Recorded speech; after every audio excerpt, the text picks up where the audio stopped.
I can see the darkness in me and it's quite amazing. Life and death is no mystery and I want to taste it. Step aside of my mind and you'll find curiosity, animosity, high velocity, I can prophesize meditation. Reminisce on my wonder years and I wonder, yeah. Sentiments of my words ain't been so sincere. It's intimate to my nerve that I just persevere. The big thought of falling off disappear to my faith. They say their heaven's real. Analyze my demise, I say I'm super anxious. Recognize I deprive this feeling, then embrace it. Vandalizing these walls only if they can talk. Conversations on contemplate to my dark thoughts. Looking down on my soul now. Tell me I'm in control now. Tell me I can live long and I can live wrong and I can live right and I can sing song and I can unite with you that I love, you that I like. Look at my life and tell me I fight. Is that final destination? Is that fonts of information? Is that fonts of inspiration? Is that crack the installation? Is that quantum jumping, that fist pumping, that bomb detonation? Please don't bomb my nation. Environment fluid waiting. I got my control when I'm here. You gon' hate me when I'm gone. Ain't no blood pumping, no fear. I got hope inside of my bone. This that life beyond your own life. This ain't physical for mankind. This that out of body experience. No coincidence, you been died. It's your death.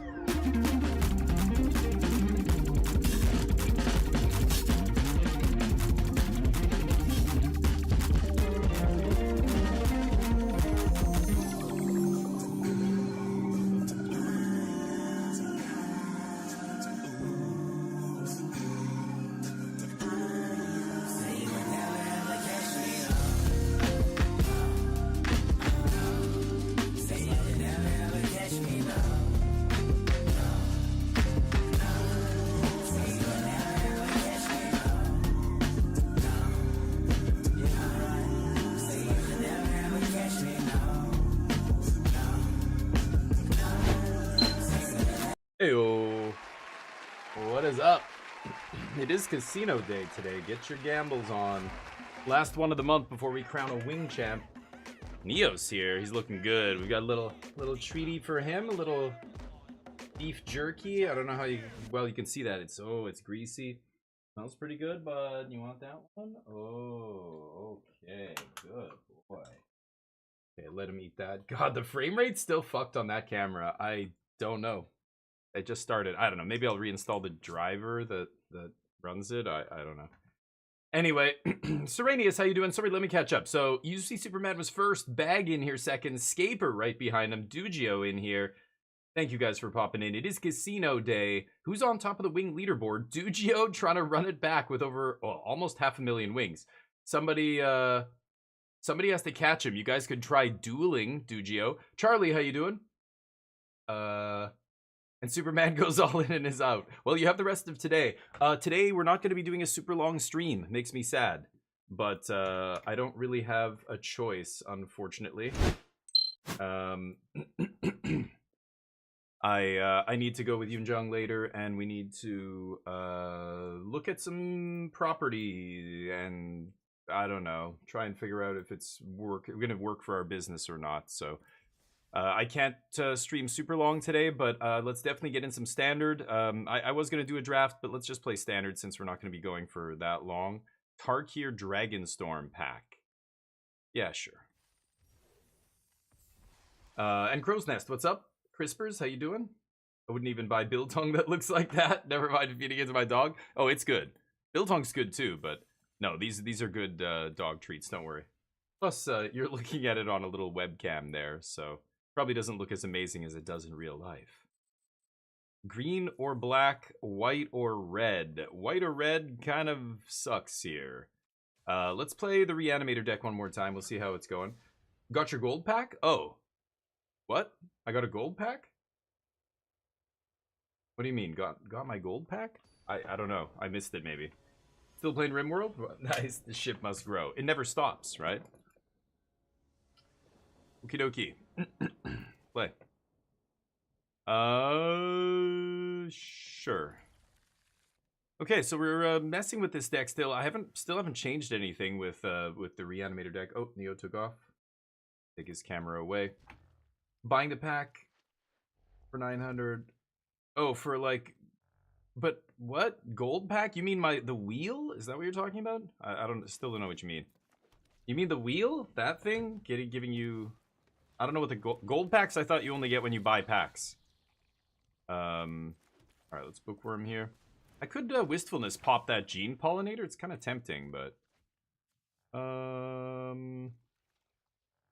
want the Watery Grave. I'll ditch the Tomb. Yeah,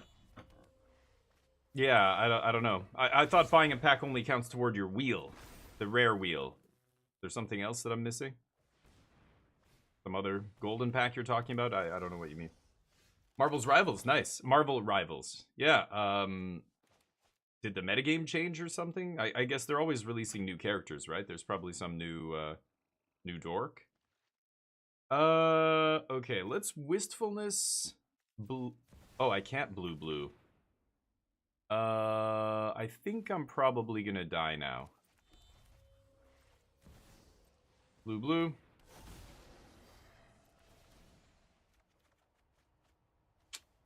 Yeah, that is not gonna do it. We are gonna get steamrolled by Craterhoof here, I'm pretty sure. Arden in the Arden.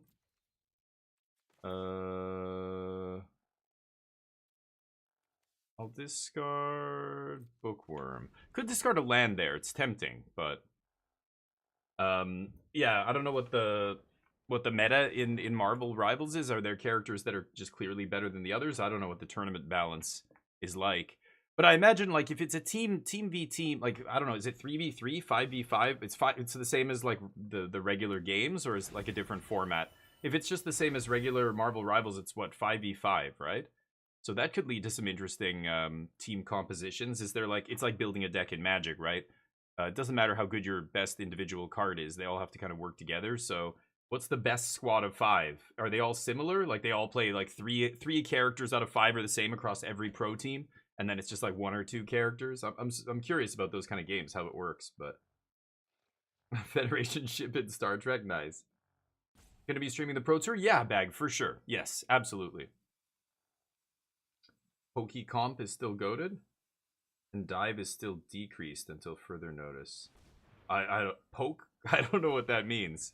What is? Are you talking about Pokemon? Is Pikachu in Marvel Rivals now? What is PokeComp?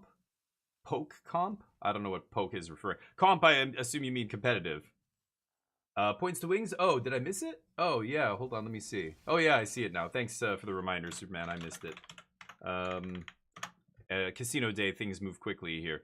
So, they say oops. Yeah, they floated.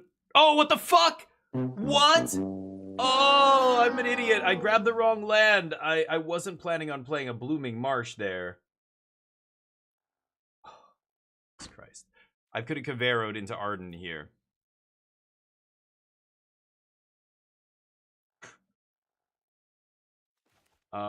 Yeah, well, I guess I lose now for sure. I thought I was done last turn, and I think my opponent misclicked, and then I just clicked too fast, grabbed the wrong land, and I lose the game. Welcome to streaming. Okay, you can go. Colin, what's up? Start as you mean to go on. All in. There you go. This isn't Method Man? No, haven't listened to Method Man in a long time. The Run the Jewels featuring Method Man song that I have. I sometimes put that on when I do before I stream or whatever, but trust you guys dueling. Dugio. Why are you guys fighting? It's like you guys are the second in command, third in command in the army, and you're fighting with each other over like a promotion. Attack the general. 6v6. So there's a battlefield. Oh, it's 6v6. Oh, I thought Overwatch always was 5v5. Is Overwatch not 5v5? Oh. Poke, like poke. Okay. Poke comp? What does that mean? Still doesn't mean anything to me. What is poke comp? So, kill small creatures. I'm gonna take Requiting Hex, Spell Snare. Spell Snare. No. Not Spell Snare. Stormbrood, not bad. It kills something small and kills the Graveyard Hate later. Harvester, not bad as well. Harvester's better than not bad. Harvester's great. Deceit comes out. And what else do I want here? Overlord? Oko, no. Intimidation tactics? Maybe a couple. We'll try. Well, no. Tactics... I don't know. It's not even great, because they can just tutor up whatever using their tutor spell, right? Like, you can't take away the tutor spell. So, I don't know. I don't love a Thoughtseize that can only hit creatures here, but... why do you help them? Who, my opponents? It's not on purpose. It's because oh, I've got to give Superman wings, and oh, let me check this, and blah blah blah, and then oh shit, I clicked, and now I'm not blaming Superman here. Obviously, it's not their fault, but it's because I'm distracted by streaming. If I was sitting here not talking, not looking at chat, not gambling, not doing bets, not giving wings, not doing any of that shit, I wouldn't make as many mistakes. Shocker, I know. It's hard to believe, but it's true. I think people think that's an excuse that streamers use. They think it's, you know, yeah, sure, this guy's just not good at magic, and he's trying to cover up his his inadequacies. But, you know, those people are people of the land. Rural folks. You know, morons. I'll keep that one. Help them win the wing contest. Oh, yeah, because why do I help them? Because I cheer for the underdog, Dugio. Why does anybody cheer for the underdog? You don't cheer for the general. You cheer for the underdog. Oh, oops. I fucked up again. Oh, no, I had to play the Surveil first, so I couldn't double blue here on turn 2, even if I wanted to. Unless I want these to only make blue mana. Alright. You're winning. You've been the wing champ more than anybody else, dude. So guess what, buddy? You are the bad guy. That's how that goes. Welcome. Welcome to what it's like to be the one that everybody wants to see lose. That's you. Attack Dugio, everybody. Duel him. Challenge him to duels for wings over and over and over. It's the only way to weaken his position. Yeah, I know you're joking. I know you're not, like, seriously mad. Why are you helping them? But, you know, come on. You don't ask that. you know why. Poke comps, just sit back spamming. Oh, so it's like sniping. Okay. That's poking? I guess in a game with, yeah. Should I just... Oh, they can eat my bringer. Okay. So let's just kill this. And I'll discard Harvester here. My favorite Method Man track is ironically Method Man by Wu-Tang. Nice. They eat whatever. Matter. And let's... Oh, I can't do anything. Okay. Yeah. Why am I telling him to duel him? You know why.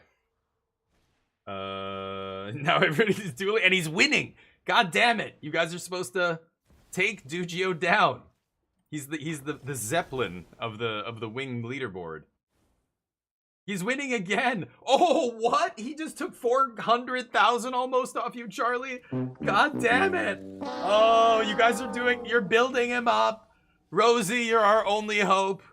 Where is Rosie? Kind of like just reanimating the Harvester here, right? Eat their board. Rosie, kill him! Kill Dugio! Take his wings, goddammit.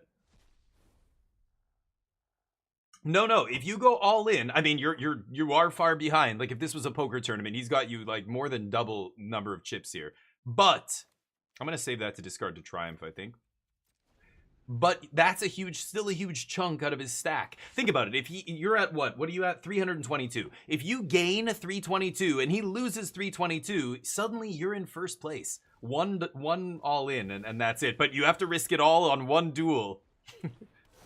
You gave up? No, you look at the top wings. You're still very high up. Ignore my total. I'm the bank. So it's Dugio first with 810. Rosie, you're in second with 322. Nano's got 121. Bag is rounding out the top 4 with a hundo. Any of you guys can go all in against Duge. Or, yeah, Dugio could even do like a 200k, slot. That would be crazy, but... What happened?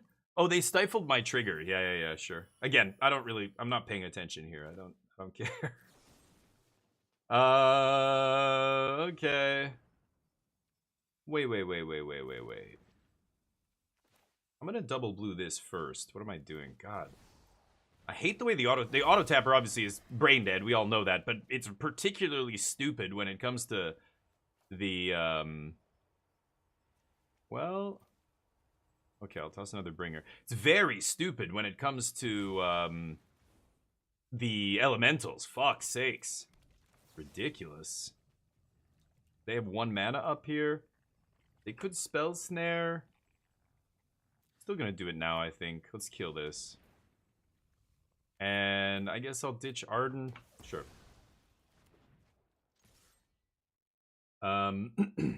You can duel. Duel him. You just say duel. Yeah, Charlie typed it there. I feel bad, Rosie's just like, I don't want to do this. Everybody's like, you're our champion. Like picking her up, putting it on their shoulders. Everybody's chanting your name. Rosie's. She's like, I don't want to. I never asked for this. She's never going to participate in the wing race again now. We've just put her on a pedestal, and now she's our only hope. I mean, that's a lot of pressure. What if she loses? She's basically going to be a pariah. No. Dugio takes down Bag. He's unstoppable. Dugio, you stop that right now. You understand? You will lose the next game. I'm gonna rig the system. I'm the dark, shadowy cabal of financial brokers that rules the world. All right, here we go. Oh, no! Oh, Dugio? Okay, Dugio, you know what? That's it. Time to take matters into my own hands. What the fuck? Speaking of what the fuck, nice draws. Unfortunately, no more Caveros. That's real. That lives with us on Earth. You're already a pariah? Why is that? I'm probably gonna die here. No attacks. Alright, Dugio.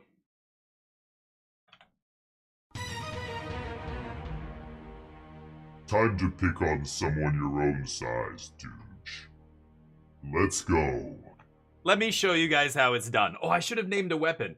Easy! Now remember your place, Dugio.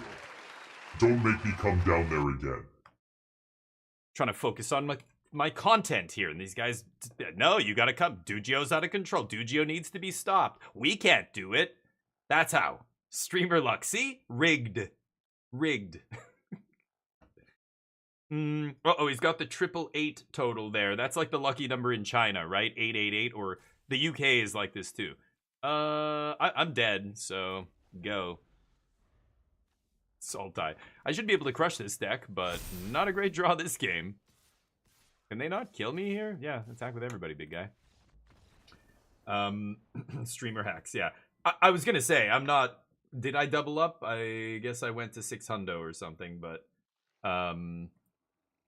you should still have more than me. You have over 1 million when I dueled you, so yeah, you're down to 888, whatever now. Dear Lord. Colin, I mean, for those of you who've been to my channel since year 1, there were insane battles. 1 month, there were these, Champster, one of the guys who used to play Codenames with us, and another dude, Hotshots, who hasn't been back in my channel in a long time, since basically after I got banned from Twitch.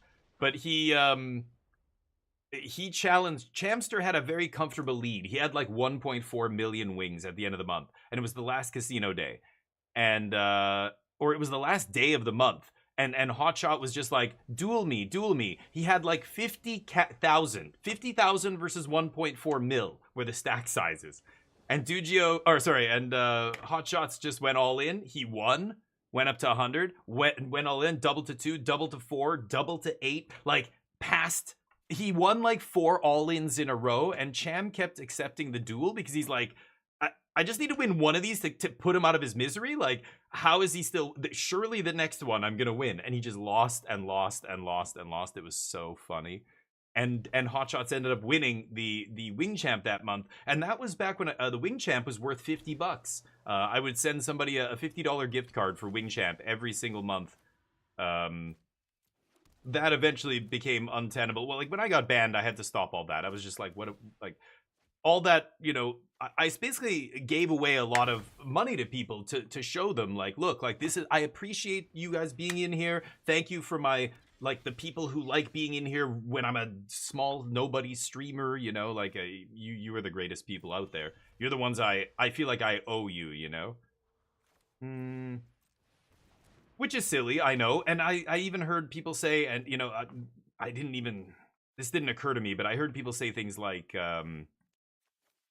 you know, you shouldn't give away so many prizes. It makes it look like you're trying to buy your followers and stuff. And I was like, what? Like, that didn't even occur to me that would be something people thought. I'm like, obviously, I'm not stupid enough to think I can buy followers. Like I'm, you know, I'm some of these people who pay bots to like give them a bunch of fake follows or something. No, this is my way of showing thank you. I'm trying to get this thing off the ground. I come from, you know, I've owned my own business. I've a business background. So when you launch a product, you give away free samples. You promote. That's how you get the word out, is giving away some of your product, giving people discounts when you first launch your service or whatever it is you're doing. But man, people did not see that. Anyway, it didn't matter. We ended up having lots of great people in here at the end, but the banning basically made a lot of them disappear, I think. And switching to only magic after that too. A bunch of people disappeared. I think I have to wistfulness here. So I need green. So I'm going to have to name green here with this, or name elemental so I can make green, whatever. Green. Pop the talents. And no attacks. Trigger, draw. Bringer. Alright. You can well, yeah. I know you could do that, Colin, but it's like a police officer going, I have a gun. I could just shoot you right now. You're like, yeah, I guess you could, technically. Is that what you're gonna do? Colin's just like, I could ban you. I could just fucking ban you right now. Alright, Thoughtseize you. We're assholes? No. I mean, people can be, but so can I. I'm an asshole sometimes. Like, you know my sense of humor. Some people find it offensive. They don't like, you know, I push sometimes. Sometimes I push too far, and you know, that's on me. But I guess I'll take one of these stupid things. But I find extreme humor funnier. I find just that kind of stuff in general funny. Dark humor, things like that. Like, I don't know. I think the milk toast kind of, you know, it's why I hate television.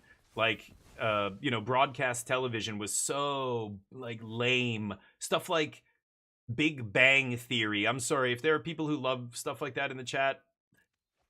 You love whatever you love. That's okay. Don't feel bad. But me, when I watch a show like that, it's so bad. It's so unfunny.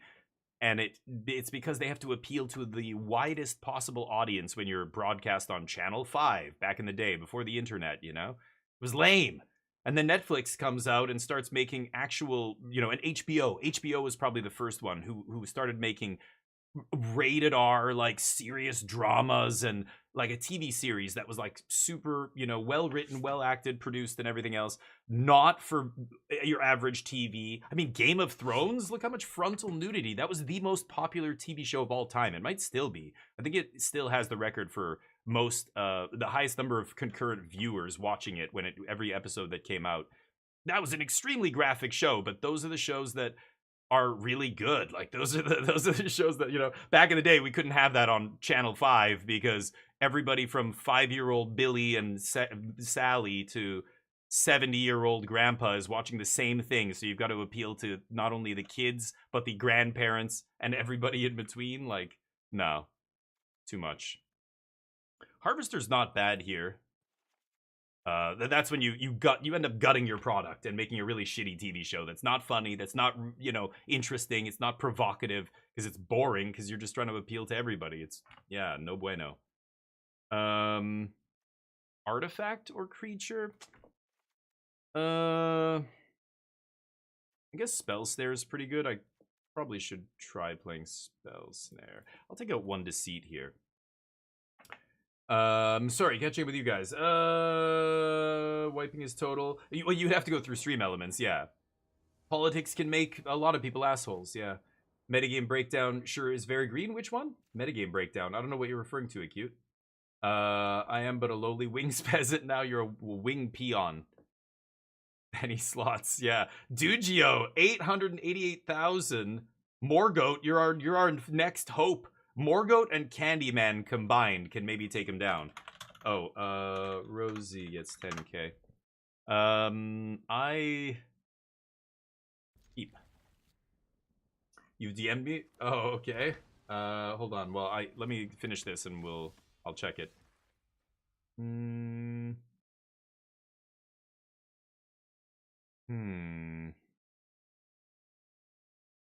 I guess I'll lead with Watery Grave here. It's awkward because if I lead with Grave, I can't Wistfulness on 2, blow up Enchantment. Like, if they go Artist Talent here, that could be a problem.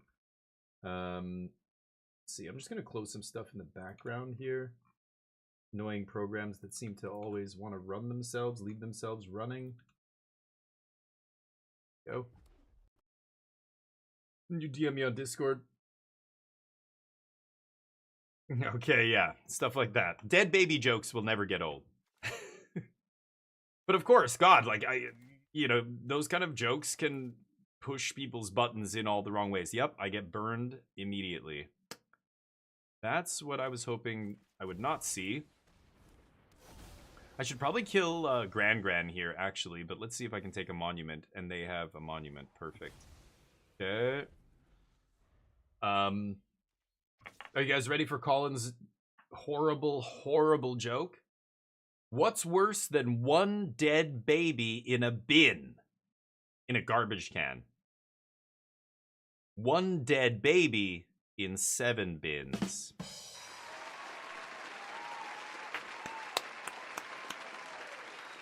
Just a little Cornwall humor. No. Where are you from, Colin? No, actually, don't even...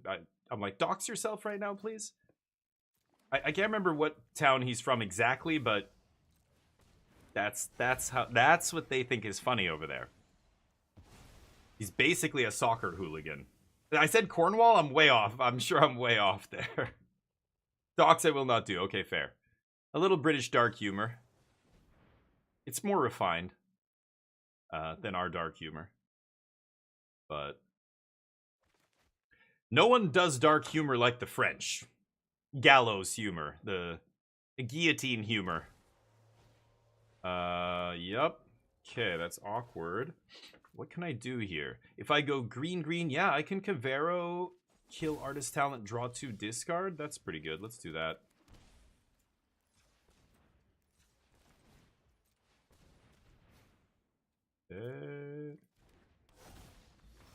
Scoop it up. Oof. Devastating. 3 hours away. Hey, Brimmer, how you doing, buddy? The French are a joke themselves? Oh, come on, Colin. We know you're British, but you don't have to go down that road. They're not jokes. Hey, I mean, Americans could take a page out of France's book for sure right now. French people know how to protest, okay? Nobody protests like the French. Nobody. It's hard, though, in a big country. Like, I mean, France is a much smaller geographical nation. Like, it's much easier for people to drive 3 hours and all meet in the same place than a Canada or the US or, you know, a massive country, Australia. Like, you can't have the kind of rallies and things like that you can have in smaller, you know, European countries, which does make it, you know, harder to organize that kind of stuff. But France is, they do protests. They don't fuck around. Do not need.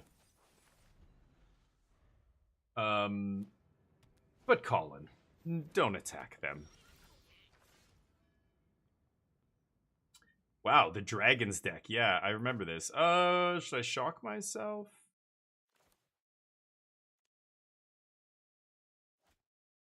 think I want to go black so that I can yeah, let's do this. So that I can Thoughtseize them if I draw the other guy. If I play Breeding Pool there, I guess I would have to play this name Elemental. I don't want to do that yet if I don't have to. Sure, that doesn't matter. Yep. I could Sandbag Bringer just in case they have main deck Graveyard Hate, which a lot of these decks do play, but get rid of government officials in a way that makes my hair in our dream. Yeah. Well, it's called accountability. Yeah, a lot of other countries have it, but right now the States is suffering from a distinct lack of okay, spell please. 110 rhythm decks. Oh, you're talking about the Pro Tour. Oh, I have no idea what it looks like. I haven't looked at any of that stuff. I'm busy with other shit. Tomorrow, we will be watching the Pro Tour, and that's when I'm going to probably look at deck lists and whatever else has come out. Maybe if I find a link, I'll post it after stream today, but I was busy this morning. No time to look at anything like that. But rhythm decks, yeah, I'm not super surprised that it's the most played deck. It's probably one of the best decks. It did just win the RC that happened the week before the Pro Tour. I mean, that should have told you it's going to be probably one of the most played decks, right? But I imagine Reanimator is going to be one of the highest win rate decks. We'll see. Yeah, Brimir, I know. It's everybody, literally everywhere is kind of looking and going like, yeah, just wow. Like, how did we get here? This is wild. Like, is this mostly it's Russia and, you know, China and places like that waging disinformation campaigns for decades and winning and having a much more powerful impact doing that than dropping any bomb or any terrorist attack or 9/11. 9/11, if Osama bin Laden you could have showed him the future and said, look, you don't need to do this kind of shit. That's 80s shit. The plane jacking and the all that. Come on. That's old and busted. All you have to do now is create a bunch of bot accounts and flood social media pretending to be other Americans saying, yeah, we want this. And just, you know, cause division in their society. In free societies where everybody has a voice, all you have to do is amplify the ones who push your narrative. And that you just take over the whole country that way. Like, that's what happened. You literally have a Russian asset in the White House, you know, directing. Tulsi Gabbard is straight up like a Russian asset, and she's National Intelligence Director or whatever, National NSA Director or whatever the intelligence, one of the intelligence services. Bananas. Like, you can't make that shit up. It's crazy. But I don't think anybody anticipated the impact the internet and more specifically social media was going to have on politics.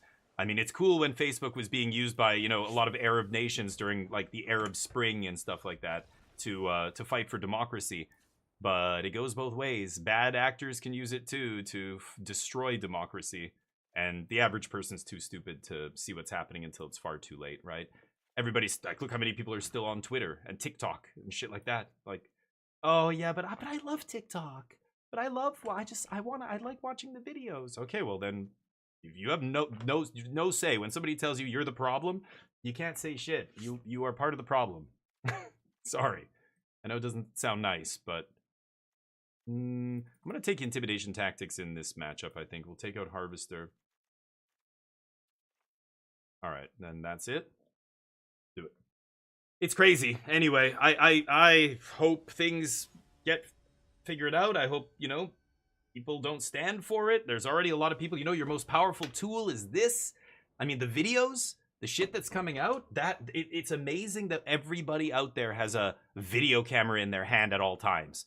Because, man, I bet you if there wasn't straight up actual video of people getting executed, you know that most people who support the regime that's currently running the US would not believe that it was an execution. They would all absolutely just, you know, take their spoon-fed medicine from Fox News or whatever. Oh, they were terrorists. Yeah. Yeah, of course. Yeah, they're always going to call them terrorists. And then we see the video. We're like, oh, no, the terrorists are the government terrorizing the people. Holy shit. It's right on video. Like, you can't really deny the video evidence right in your face.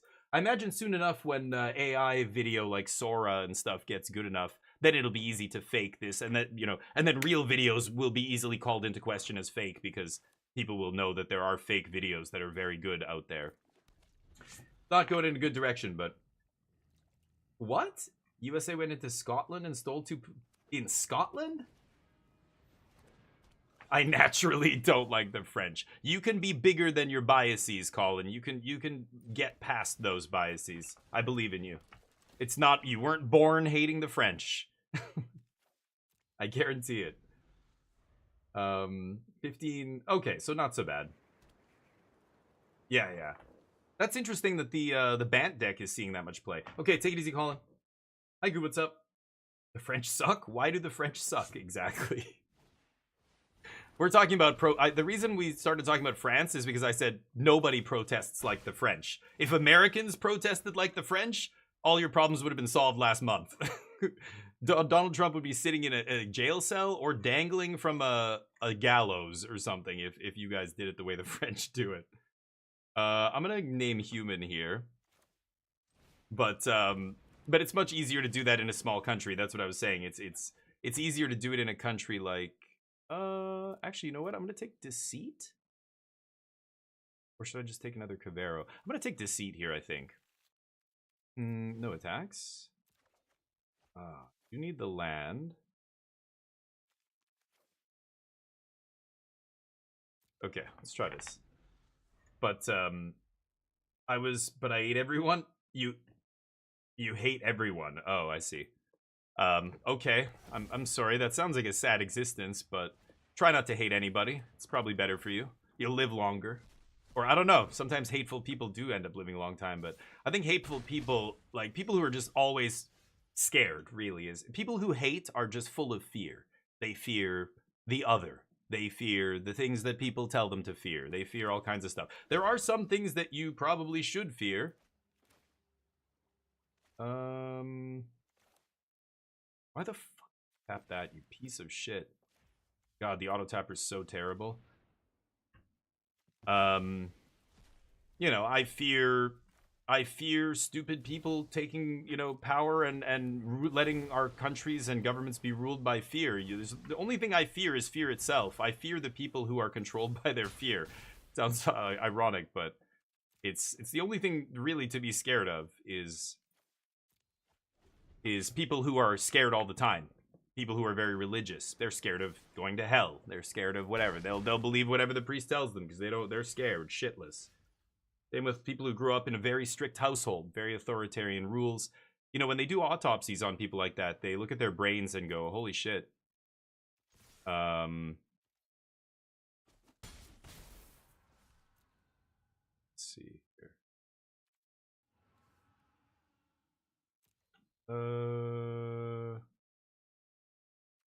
I need to put the seat in the yard.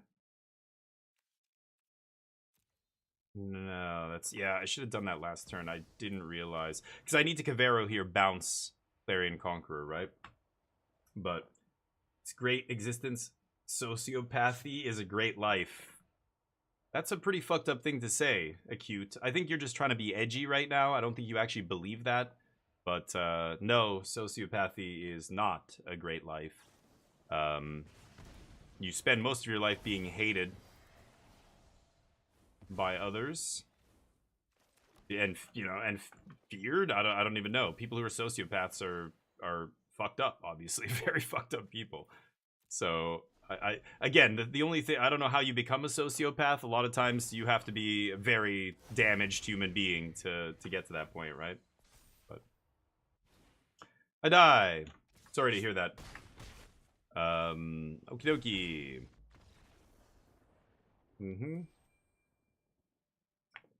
Unlucky. They had Rip the turn before I was going to go off. They drew it. I didn't draw any Thought Seizes to get their Rip out of their hand early. Try one more time, and then once this daily's done, I'm going to switch to Jeskai and get my other daily there. But anyway, it's crazy times. It's just people full of fear. Look at this guy.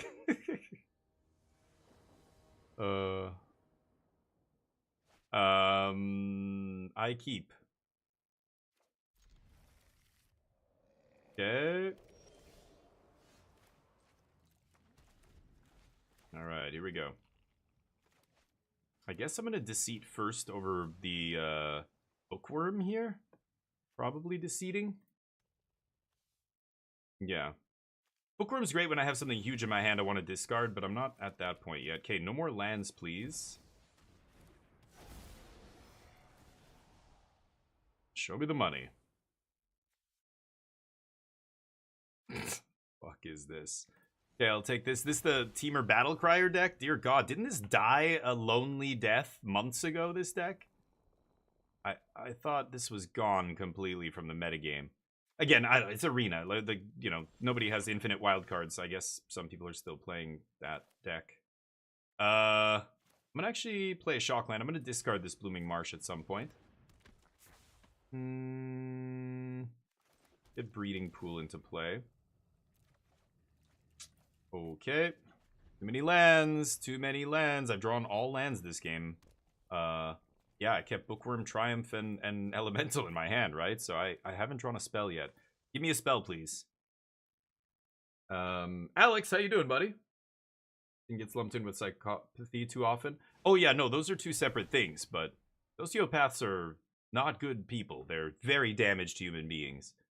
A lot of people are both sociopathic and psychopath. So like the dark triad personality types, they overlap a lot. That's why they're called the dark triad personality types, right? Yeah, psychopathy. But psychopathy can also be learned. It's not just genetic. There's no genetic component to psychopathy that is universal. You know, people can become psychopaths through the, all kinds of things happening to them as they age. This is not good. If I kill this thing... Nah, I should save it, right? Pass. Uh-huh.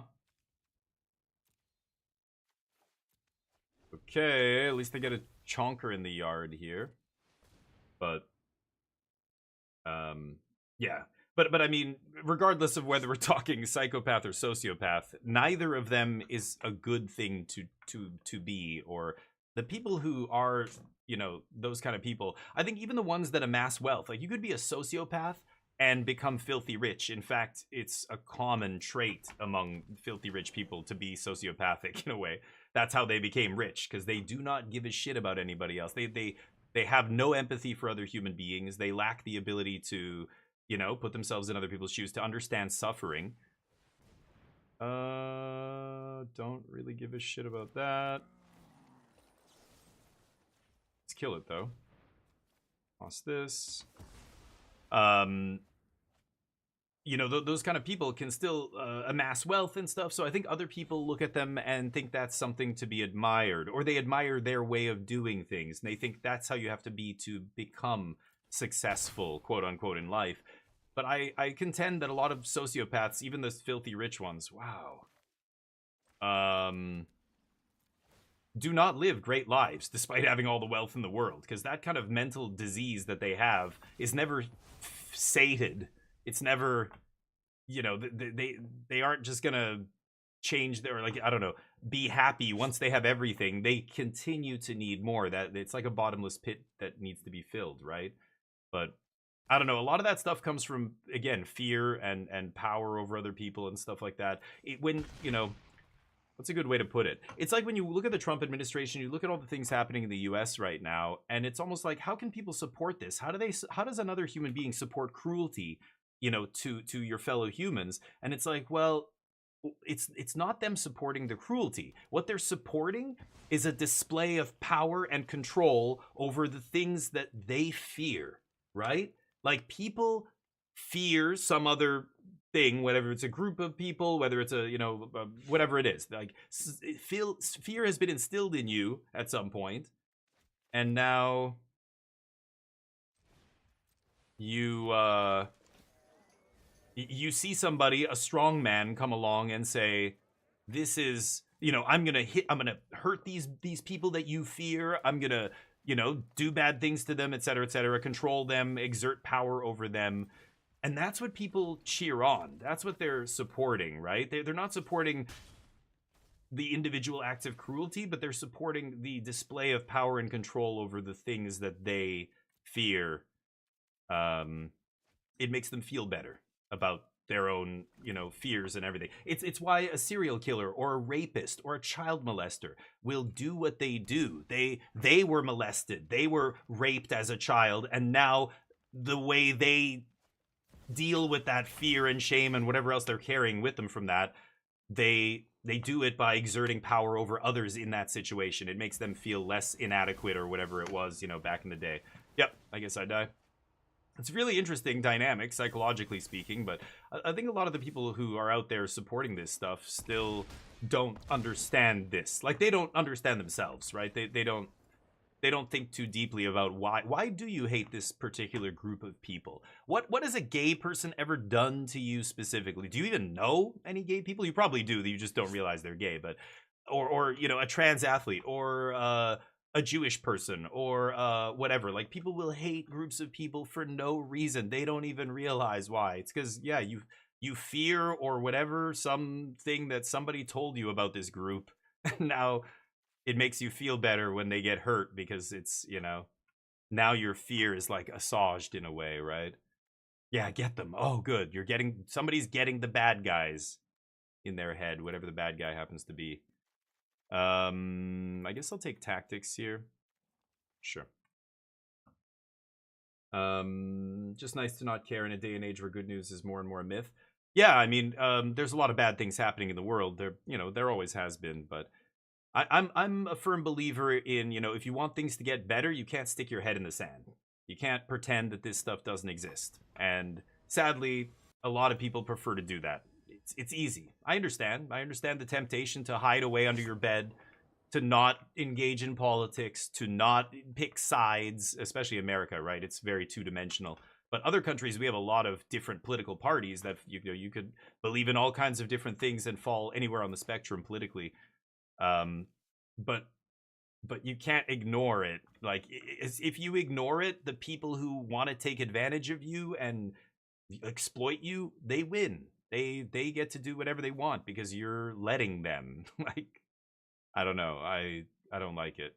I just can't. But I was raised, you know, I was raised by parents who ran away from their country. My parents' parents, my grandparents, fled their country of origin, of birth, where their families had lived for generations, because it was a fascist dictatorship with secret police and all the other stuff that goes along with it. And they were sick of it. And they thought, you know, I don't want my children to grow up in a country like this. I want them to get a good education that's not totally controlled by the state, to make sure that, you know, anything bad that the state does isn't, you know, kids don't learn about any of that, blah, blah, blah. My grandparents wanted their kids to grow up in a free country and get a good education and all that stuff. So they left Portugal. So, I don't know, growing up for me, my parents always pushed and instilled in my head that, you know, voting is a privilege. It's not a right. You should always vote. Learn. You don't know who you should vote for or whatever? Go online, go read books, whatever. Back in the day before the internet, it was read, you know, listen to the news. Like, all the political parties have a platform. They tell you what they're going to do. Yikes. Okay. You know, like, vote for whoever whose, you know, ideas you agree with, who you think is going to do good. Like, use objective critical thinking. But in the States, again, it's a shit show. I mean, the Republican Party doesn't even have a platform. What do they actually stand for? Nobody knows. I mean, we obviously know, but it's, you know, they don't make it official because they don't want to actually put it on paper. I'm going to take this guy, I think, not the other guy. It's crazy, but that kind of stuff, you know, get involved in politics. I think if you hide from it, you are part of the problem. It's like centrists. People who think that being a centrist is like the best balance. Everything should be balanced in life, right? This isn't food. You're not talking about a diet or some other, like, no, this isn't. Balance doesn't exist. If you try and constantly stay in the middle, you just get pulled in one direction or another, depending on which way the winds are blowing. That's it. You're just a useful idiot who's getting yanked back and forth by whichever side is the most extreme. But centrists don't, like, there's been so many books, so many essays written about why centrism is stupid. It's kind of like libertarians, right? I think a lot of them are too stupid to understand why their whole idea about society doesn't make sense. It's not going to work. Well, Ghost Vacuum's annoying. think I'll toss the land here. And go get a... this thing. Wistfulness. The platform is fear, Dugio, yeah. And it's a tale as old as time, right? Fear is the easiest way to get people to control, to do what they want. I mean, you know, you look at even ICE and the, you know, the fact that they're bringing National Guard and paramilitary forces from Texas and sending them all the way to the opposite side of the country in Minneapolis is not a coincidence. It's what Tiananmen Square, the exact same thing happened, and that was long before the age of the internet. Oh wow, can I not? Okay, I can go double green here. Oof. You know, Tiananmen Square, there are reports that the initial Chinese brigades, the soldiers they brought in from Beijing, were not, they were saying, like, they refused to open fire on college students, on people that they knew weren't terrorists. So China had to go all the way out to the rural parts of the country to find soldiers that were disconnected enough that they would believe the bullshit. And they told all these soldiers, these are terrorists that are attacking the capital and they need to be violently suppressed or our country's gonna go under, or whatever they told them. You know, it's like made them feel scared as shit, and they went in there and they massacred thousands of innocent people, right? The same thing. Got to use military forces from outside, make them fear the outsider, fear, you know, if people knew that these are like normal people, your neighbors, your friends that are, you know, getting attacked, I think a lot of people wouldn't do it, but you know, the local forces would be less likely to attack their own people. Like local police forces are not, you know, hopefully not doing whatever ICE tells them to do, but a lot of times it's, yeah, you got to bring forces in from outside, right? Yeah, Tiananmen Square was crazy, but again, it's an example of all these kinds of things, right? We talked about the trolley problem. People are very reluctant to kill someone directly, but they're much less reluctant to do it if it's impersonal. If it's just, like, you know, flip a switch or whatever, or do something remote, they won't do it. Like flip a switch to kill one person over 5 people, sure, but push someone in front of the tracks to save 5 people, no. Like people won't do that for good reason. Like it makes sense, right? But governments know this. I mean, people, you know, it's easy to exploit people like that. Just keep it impersonal. Take people from one part of the country, send them over there, make them do whatever. And it'll be much easier that way than trying to convince local people to turn against each other. Because they know each other. They know each other are not bad people. Like, right? Carry on. Copies. I have no bitter triumphs. Italy is not happy with the US sending ICE agents into Italy? What? Oh, I didn't hear anything about that. Yeah, that's insane. They should just not let them, but a good place, yeah. Yeah. Cool. Alright, I think I'm done with this deck. Let's switch it up to Jeskai and get our dailies here. I think Sultai is quite good, but I'm not really even focusing on these. I'm just getting my dailies done. I don't... Shit. I'm making dumb mistakes. Oops. And I'm... yeah, white or red spells. Let's switch it up. Should I switch or tweak this deck at all? I don't know. I was playing Seer just for shits and giggles. I was playing Ashling's Command. Nah. I'm gonna put a flanker in the main. Tidebinder? Sure, let's play one Tidebinder. I have 1 No More Lies. Let's get this shit out of here. I'll just play 2 3 steps. And then I have a sideboard slot.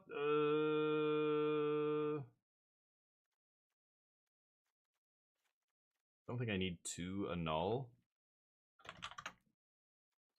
Put an Unagi in here. And...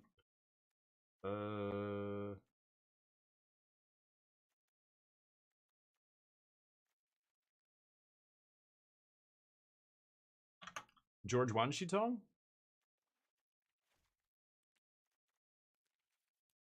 Okay. There we go. Let's run it. I didn't know they were... Yeah, what? Olympics? Like, I don't know what's happening, Nano. What do you mean? What Olympics? Are there Olympics happening? The thing that's happening this summer is the World Cup, right? which is a whole metagame breakdown. I don't know what you're referring to. Sorry. The Winter Olympics. Oh, this February? Like next month? The Winter Olympics are happening? I had no idea. Really? Oh, fuck. I had no idea. I don't pay attention to that, so I didn't even know. We're in an Olympic year. Okay. And it's in Europe somewhere? I don't even know where it is. Italy's hosting it. Oh, crazy. Yeah, no idea. Oh yeah, we've changed the mana base here as well. So what are you? So U.S. was saying they're gonna send ICE to provide safety. What a fucking joke. Meanwhile, half the world does not want to send their soccer teams to the U.S. Are you kidding? Amidst what's happening right now, so the irony is palpable. This guy's from Canada. I know, Winter Olympics. You think I would know? Nah, don't give a shit. Once it comes on, once people start talking about medals and award, I'll be like, oh, the Olympics are on. All right, let's watch. I don't give a shit. Ooh, actually, I'm going to play Untapped. Pass. You guys know sports are irrelevant, right? Sports are a distraction. They're fun, but who gives a shit right now? With what's happening in the world, I could give a rat's ass about who wins the figure skating competition. Or whatever. Sorry, I know that's harsh. I know, Captain Bringdown over here. But let's be honest. There's bigger things to worry about. I could give a rat's ass about the Olympics. But they're happening? Okay, that's probably why I didn't know they were even happening. They are happening. Good to know. Maybe I'll check in at some point and see how Canada's doing, but crazy times. We're playing against Jeskai Control. Sure. My hand is not great here. I kept, Fire Magics thinking we'd have some interaction early. Playing against the control mirror, then I drew another sweeper. That's not good at all. It's okay, though. I just need to keep making Zealand drops. My opponent's not a hard control deck. They're a soft, proactive, weak-ass control deck. So I can go over the top of them. I just need to have more lands than they do at every stage of the game. I hope I don't have to cycle this, but we'll see. Sports are fun. I love playing sports, but like the Olympics and stuff, yeah, I just don't give a shit anymore. I mean, I'll watch, I'll cheer for Canada, and if they're competing in some event, but whatever.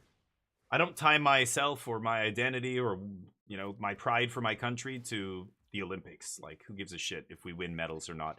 I'm proud to be Canadian because of our Prime Minister's speech at Davos. That's why I'm proud to be Canadian.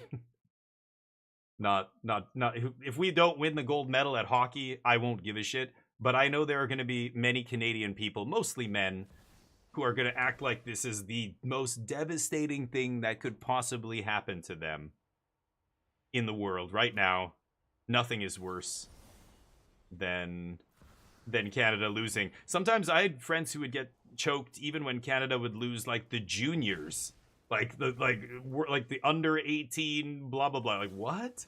Dude, who gives a shit? Why do you care? Devastated. Oh god, I can't believe it. Oh, if only we had blah blah blah blah. Like, really? That's causing you the most grief in your life right now? The under 21 hockey team didn't win? Cracks me up. Go tapped here. And pass. Sorry guys, it's just, I can't take it seriously. Sports are fucking irrelevant. They're fun to watch, they're even more fun to play, but in the big picture, they are totally a meaningless distraction from what actually matters in the world, in life. Right? I know that people don't like to hear this, especially in like kind of sports obsessed cultures. Which is a lot. There's a lot of basically almost every culture on earth. People love their games. They love and of course, politicians learned hundreds and hundreds and thousands of years ago, the Greeks, to give people their games. Keep them cake and circuses, right? Bread and circuses, whatever. Let them eat cake. Mixing up my idioms here, but you know what I'm getting at. Yeah, right. You've got to be proud. Yeah, like, exactly. I don't know. If I was Russian, I would be very unhappy, and it would be very hard for me to cheer. I mean, God, the Russian athletes, like, for a few years now have had their flags have to be hidden. They can't play their national anthem. I mean, all that shit. you gotta feel pretty ashamed of your country if that's the state it's in, right? Can't rip an Ultima here. That's stupid. God, I drew a final showdown. Okay. Need to find a Mistrise village here. Stat.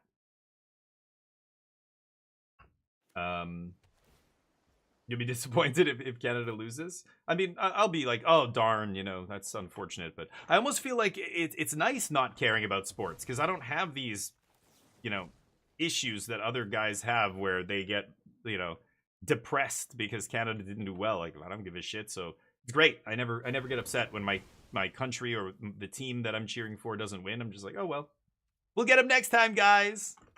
Meanwhile, there are grown men crying over it. Yeah, okay, Scoop, and that's what Brimir was saying too. Yeah, like, and again, I imagine being Russian, and you know, I that's why I try not to boycott. Like, I was playing a game on Saturday, but I guess I didn't even know this, but apparently it's made by a dev in Russia. But that's all we know. It's a very small developer, indie developer, and made this little game, and I got a key for it, so I played it. It was okay. It's nothing special, but you know, there's a guy from Poland who has been in my channel for a long time since I first started streaming, and he was just like, I'm not watching this. I refuse to give any support to a Russian dev because fuck Russia. And I'm like, yes, I know that, like, fuck Russia, yeah, fuck Putin, just like, you know, fuck the CCP in China, but I have nothing against Chinese people. I don't care. Like, if there's a dev in China, it doesn't mean they, like, are they probably beholden? At least they have to say the right things when questioned and whatever about the government, sure. But maybe secretly they hate shit just as much as everybody else. They hate the human rights abuses that the Chinese government perpetrates just as much as I do. You know, I'm not going to boycott their product. Do I know these guys? Do they love Putin? I don't know that. Maybe they hate what's going on in their country.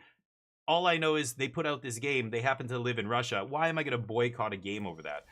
The Russian athlete thing is a totally different scenario, by the way. The doping thing was institutional doping. So them having their flag revoked and their national anthem, like, I mean, that's deserved. I think they should have just been banned entirely from the Olympics for like 10 years or something, for two separate cycles of Olympic, you know, summer and winter games. That would have been enough, but I don't know. Are they censoring them again? I don't know how long they said they were going to do that for, but I don't know. Yeah, but anyway, it's just, it gets complicated when sports and politics mix, right? It's interesting, but yeah. Unity for the people? Okay.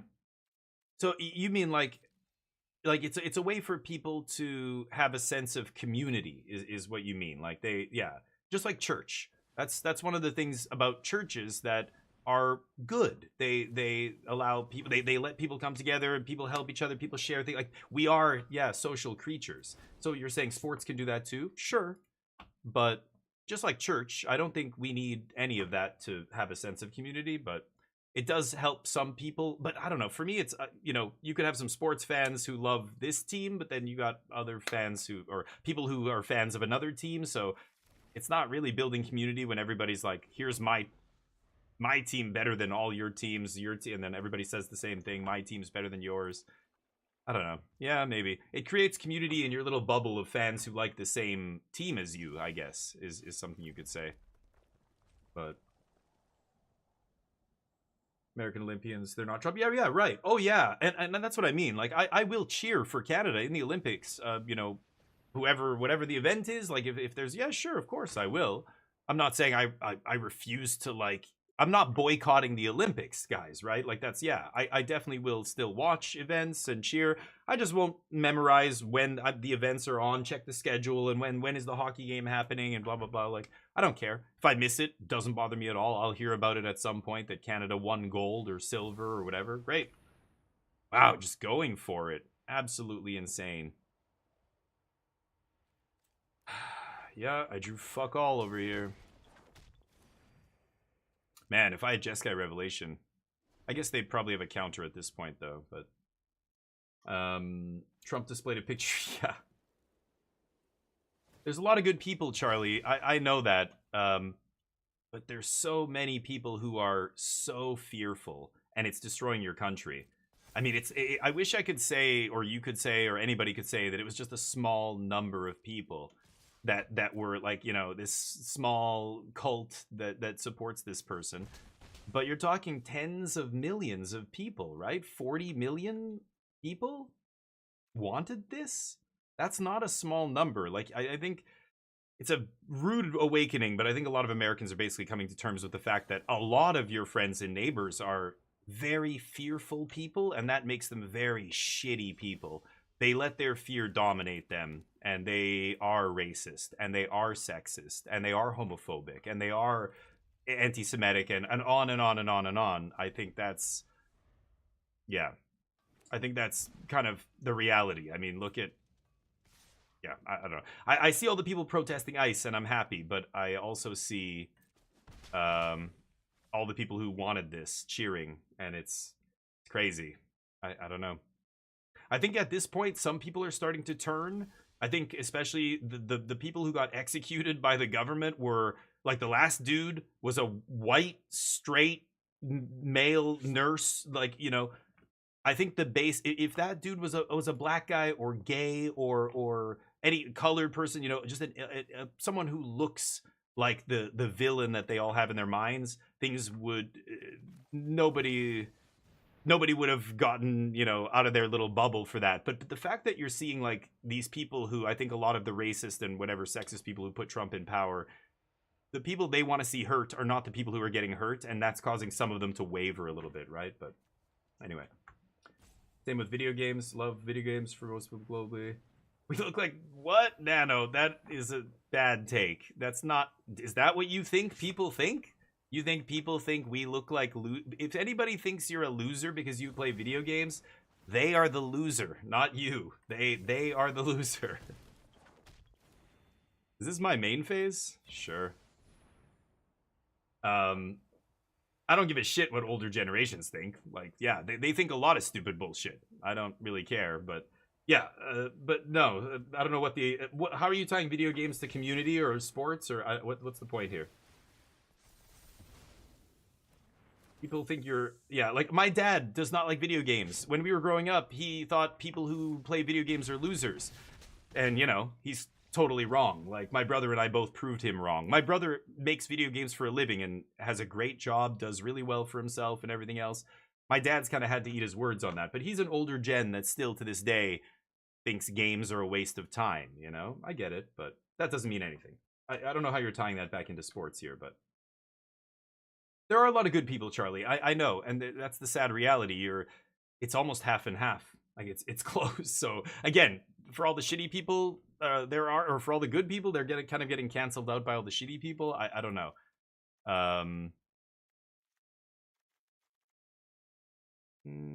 So Fire Magic, Day of Judgment, Ultima, Showdown.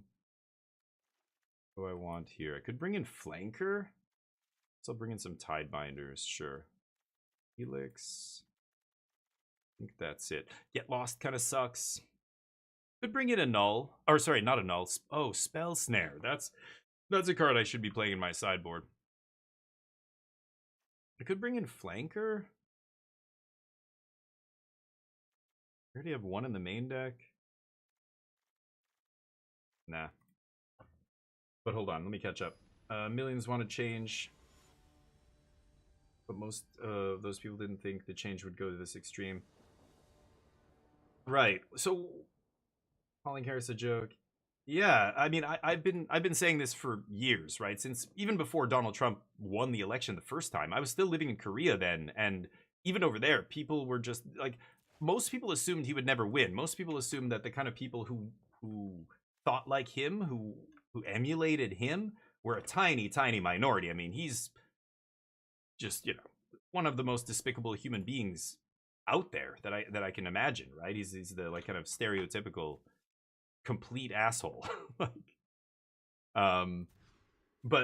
But yeah, when you say they wanted change, I think that's the part that you need to drill down on, right? Like, what did they want to change? They want their, you know, lives to be better, to have better healthcare, to have all this stuff.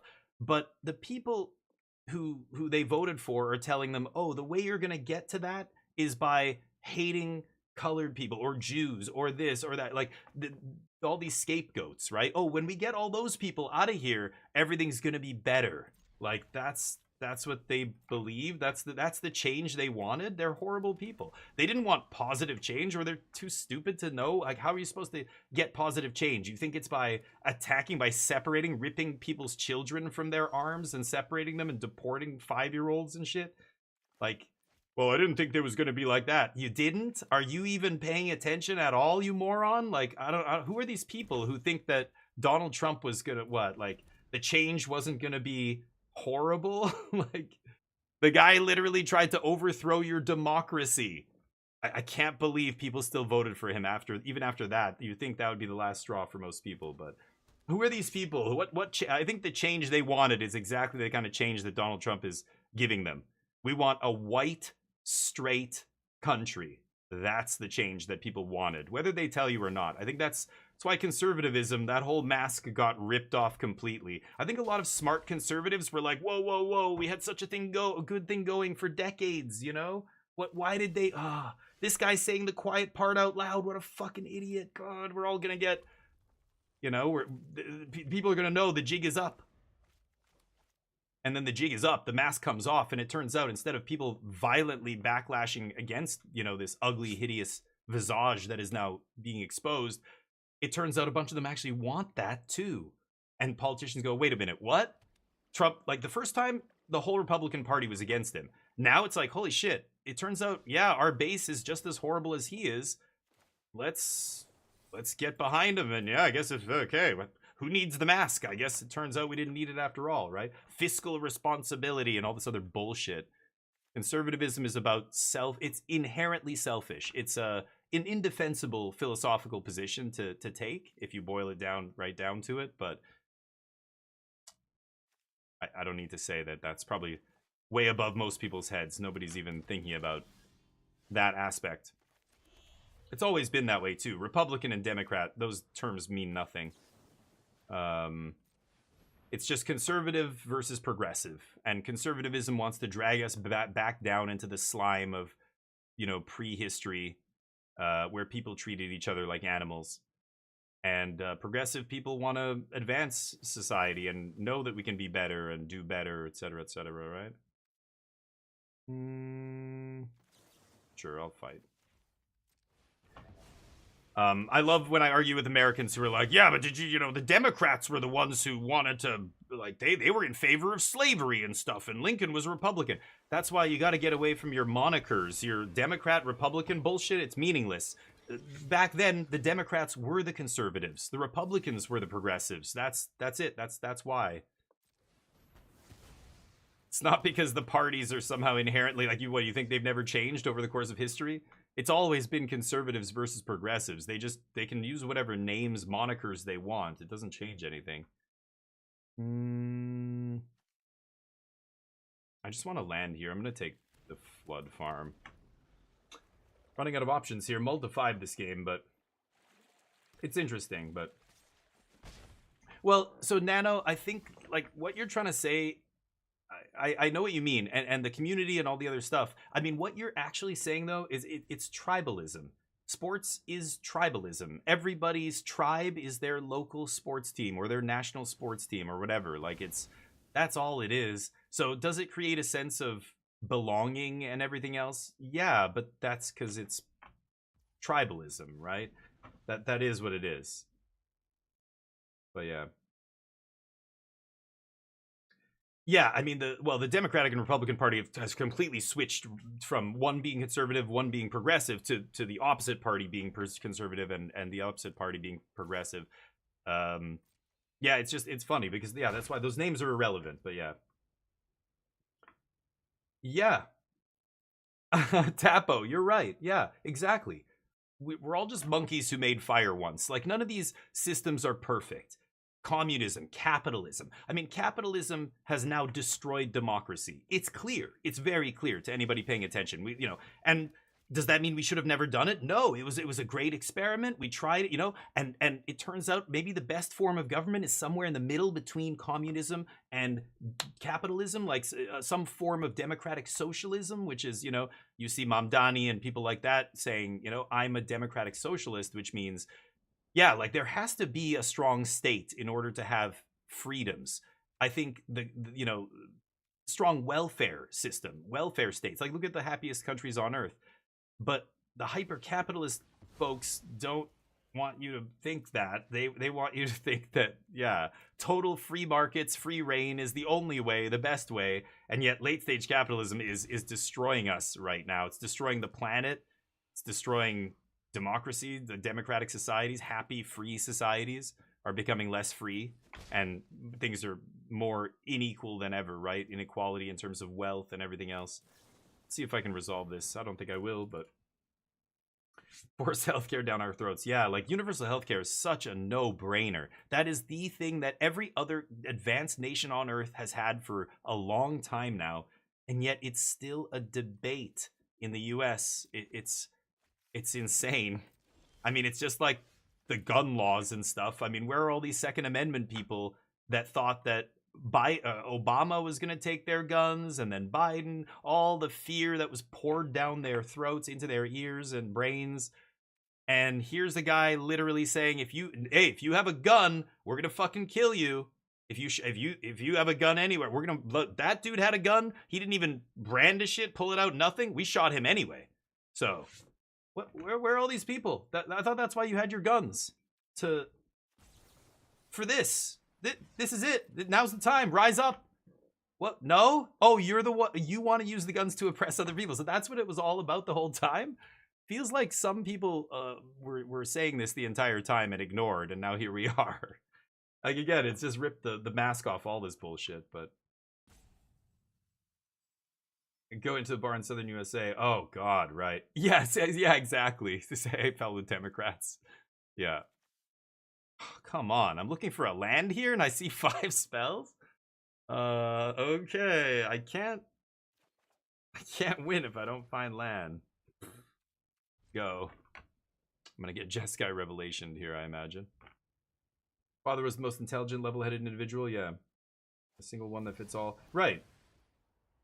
Yeah, we've got to try and, yeah, like we take what works and we blend it with, you know, what we know. This is wild. My opponent just hard slamming these like a fool. And I can't, I never have a counter spell when they cast it. I even have mana up. So I lose this. Free week on Sundays. Second Amendment Republicans. Well, I don't know. I don't hear any of them. Again, these are a lot of these Second Amendment people are the people who signed up for ICE as soon as they started mass recruiting any chud off the street. They are the kind of people who stormed the Capitol to overthrow your actual democratically held election. They're the, like, a lot of them are these people. That's why I don't hear big complaints. The NRA, you know, made a statement. Even they wouldn't condemn, you know, I don't know.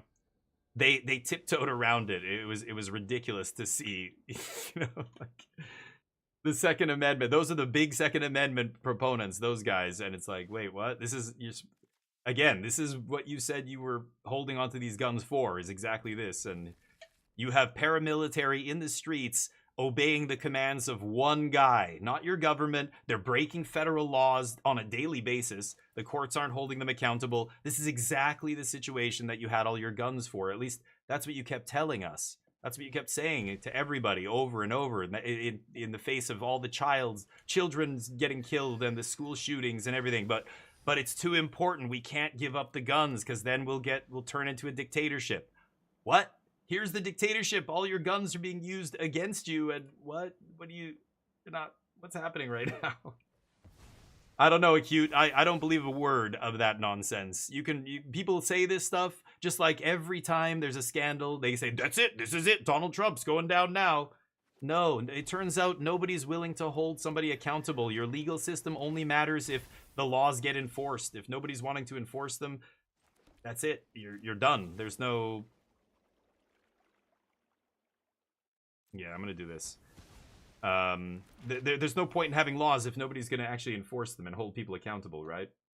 But anyway, I'll believe it when I see it. You know, people say, oh, MAGA's pissed. Oh, they've turned on Trump. No, they haven't. Nope.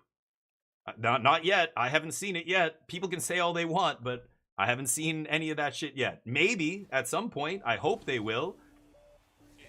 Someday. We'll see. I don't see it happening. Until I actually see it, it doesn't mean anything. MTG, what's up? Whoa! 30% raise. Nice. That's awesome, dude. Shit, this is coming in tapped. That is awesome. That's huge. That's great. So yeah, they must be loving your work, right? They like all the stuff you've been doing for them. This is the computer stuff that you were doing. Was it for the shop? I think I can't remember if you told me. Was it? Did you say you were working for that shop? That's who gave you the raise, I assume, right? It's their dictatorship. Okay, Scoop. That's what I mean. It's the hypocrisy. It's just hypocrisy all the way down. Always projection, you know, always trying to say that other people are sex offenders and pedophiles and everything else. Meanwhile, their whole political party's rife with it. The president is a convicted rapist, you know, almost certainly a pedophile. He breaks laws all the time. But they're also the people who are proud of the police and stand up for, you know, the cops, the thin blue line bullshit, all that stuff. Like, how can you reconcile? Like, how do people in their heads do the mental gymnastics to deal with that kind of hypocrisy? It's like, it's mind blowing. I'm gonna go for this. Need to find lands here. Okay. Could have taken 2 lands. That wouldn't have been out of the question there, but I'm going to take 1 for now. I don't think they're going to give me a chance to Ultima here. They're going to leave up mana for a counter spell, so probably going to have to... Oh, never mind. Maybe I do get to Ultima. Great.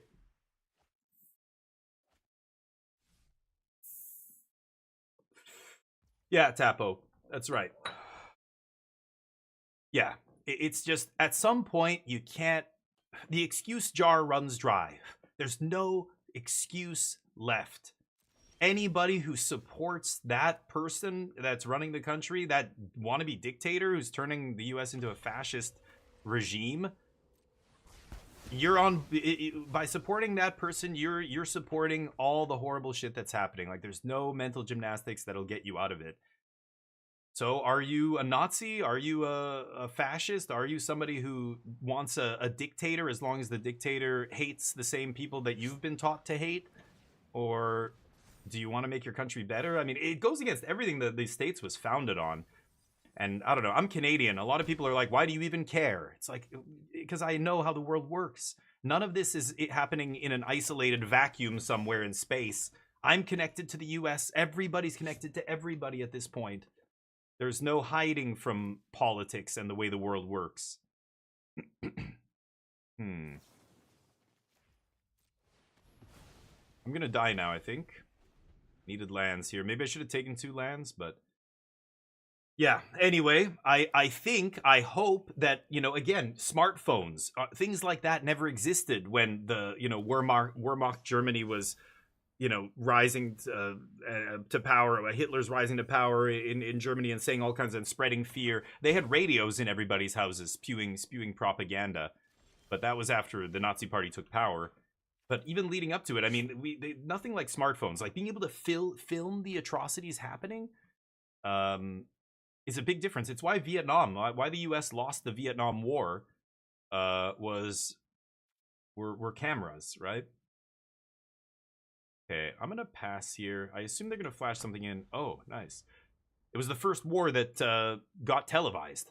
And when people saw images of dudes with holes in their chests and horrible conditions and crazy shit, like with embedded journalists, people videotaping in the trenches of like Vietnam, that was it. People were just like, what the fuck?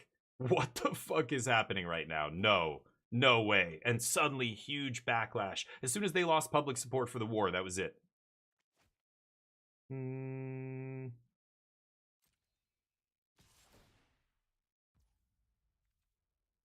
care about that. Beautiful. Get those lands off the top.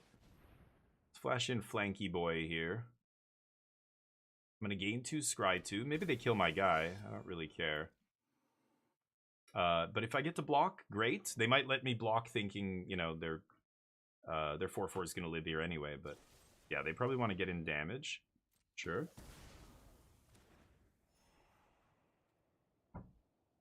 Man, no land is rough here. Jesus. I'm going to put both these on the bottom. Consult is very tempting to keep on top, but I'm going to let this happen. And I think I'm going to actually Lightning Helix my opponent on end step. No, I should save it for their Soul Guide Sanctuary or whatever. Soulstone Sanctuary.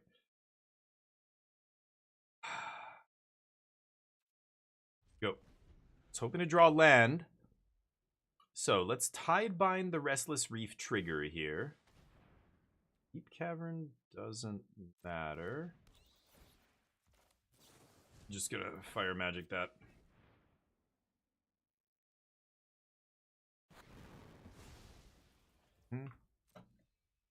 For the shop. Oh, nice, MTG, yeah.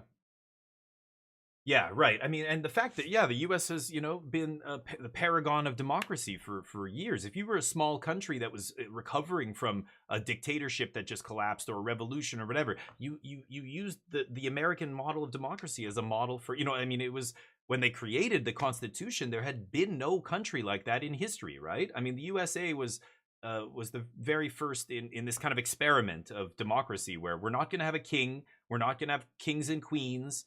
And everybody went, what? Well, then how are you going to, how does that work? Because up until then, it had only been kings and queens that ruled over everything. And it was like, no, we're going to try this. All the people, like in Greece, there was democracy or whatever, but that was largely abandoned, you know, for hundreds of years after. Nobody was doing that stuff in the Middle Ages, right? Okay, let's pass.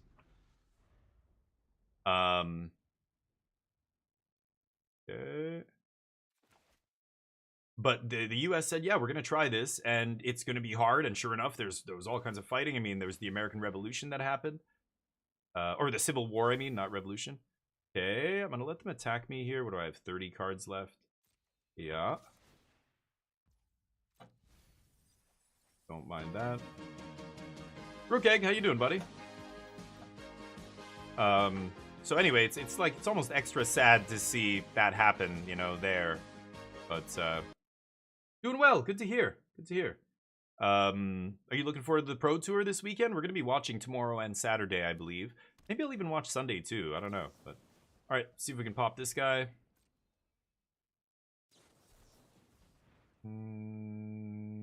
I'll fight. Sure.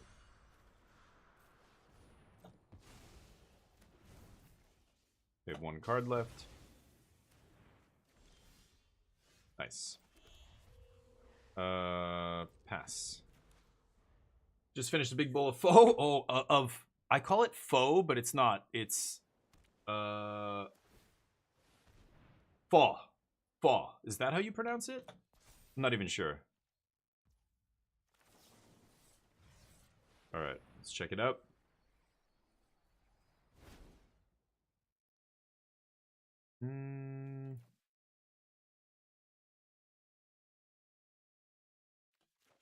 Okay. Hit me. Pho.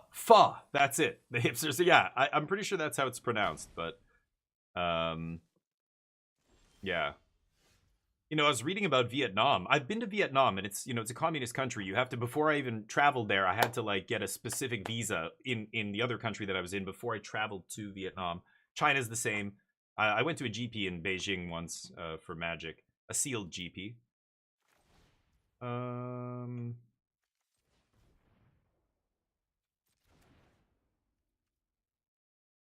Pass. My opponent doesn't know what I have, except defeat, which they know can't touch their creature lands. Fire up that sanctuary. Come on, baby. Do it. Do it. Do it. Oh, you're weak. Okay. Yeah, I want them to have 2 lands up here. Yeah. Let's go for it. They could counter this, but I want to kill this land. See if they top deck a counter spell. That sounds delicious though, Rook Egg. I like the Japanese style like noodle dishes. It's not like pho, but it's like, I don't know, they have egg and stuff in there and meat. Oh, it's so good. I love the Japanese style like ramen, like udon ramen. I guess that's different than pho though. I just don't do a lot of soups. I'm not a big soup guy. I find if I eat soup, I'm hungry like 2 hours later. Like it has to be like, you know, soup and a sandwich, right? Like normally they'll pair soup with something else. Because otherwise soup on its own, not quite doing it. Oh boy. Okay, pass. They don't know that I have Helix here.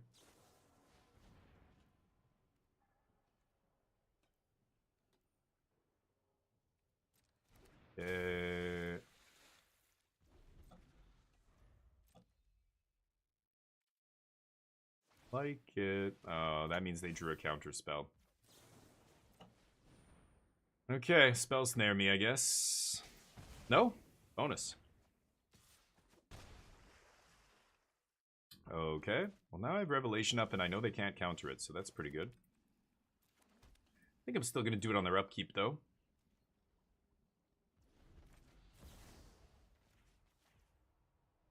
Hold up. I mean, I could shoot them in the face. Bounce the Flood Pits, shoot them in the face? That might even be better, but I think because they're at 13, like I put them to 9 here. Okay, making the comeback. Cup noodle, nice.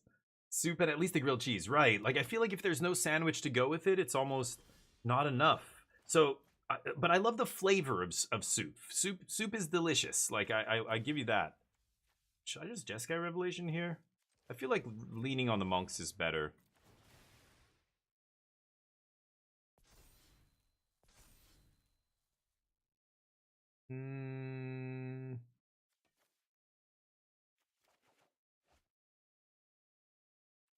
Oh, the order for the... Yeah, I don't need that. Okay.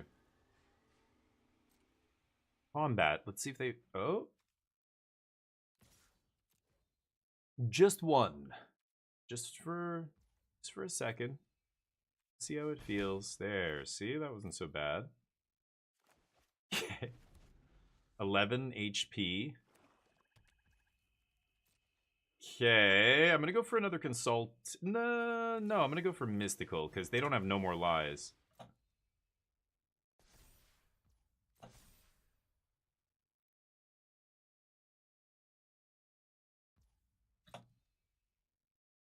Is it just revelation? Probably.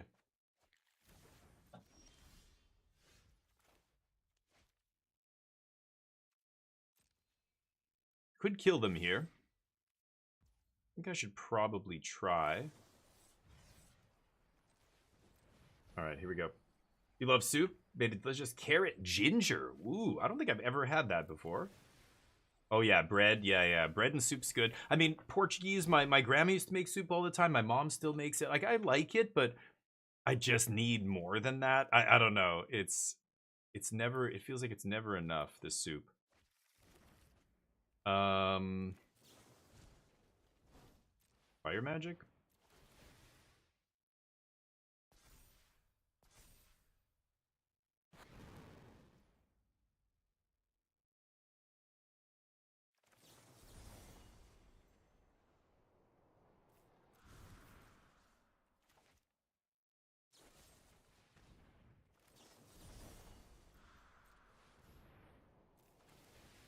Okay, now it's lethal. No, it's not lethal. Shit. Okay. Is that Godless Shrine? I'm gonna pay the 2 life to have Get Lost up here. Okay. But soup is really good. I love Tom Yum soup. Yeah, I've got just as many as you, homie.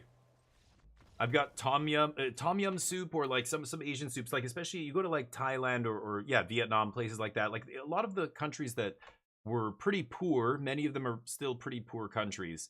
You know, soup is very common because it's obviously a dish that can feed a lot of people. Like when I went to South Korea, All the Korean dishes that are really famous are all soups, and it comes from the fact that Korea was like, you know, essentially a developing country.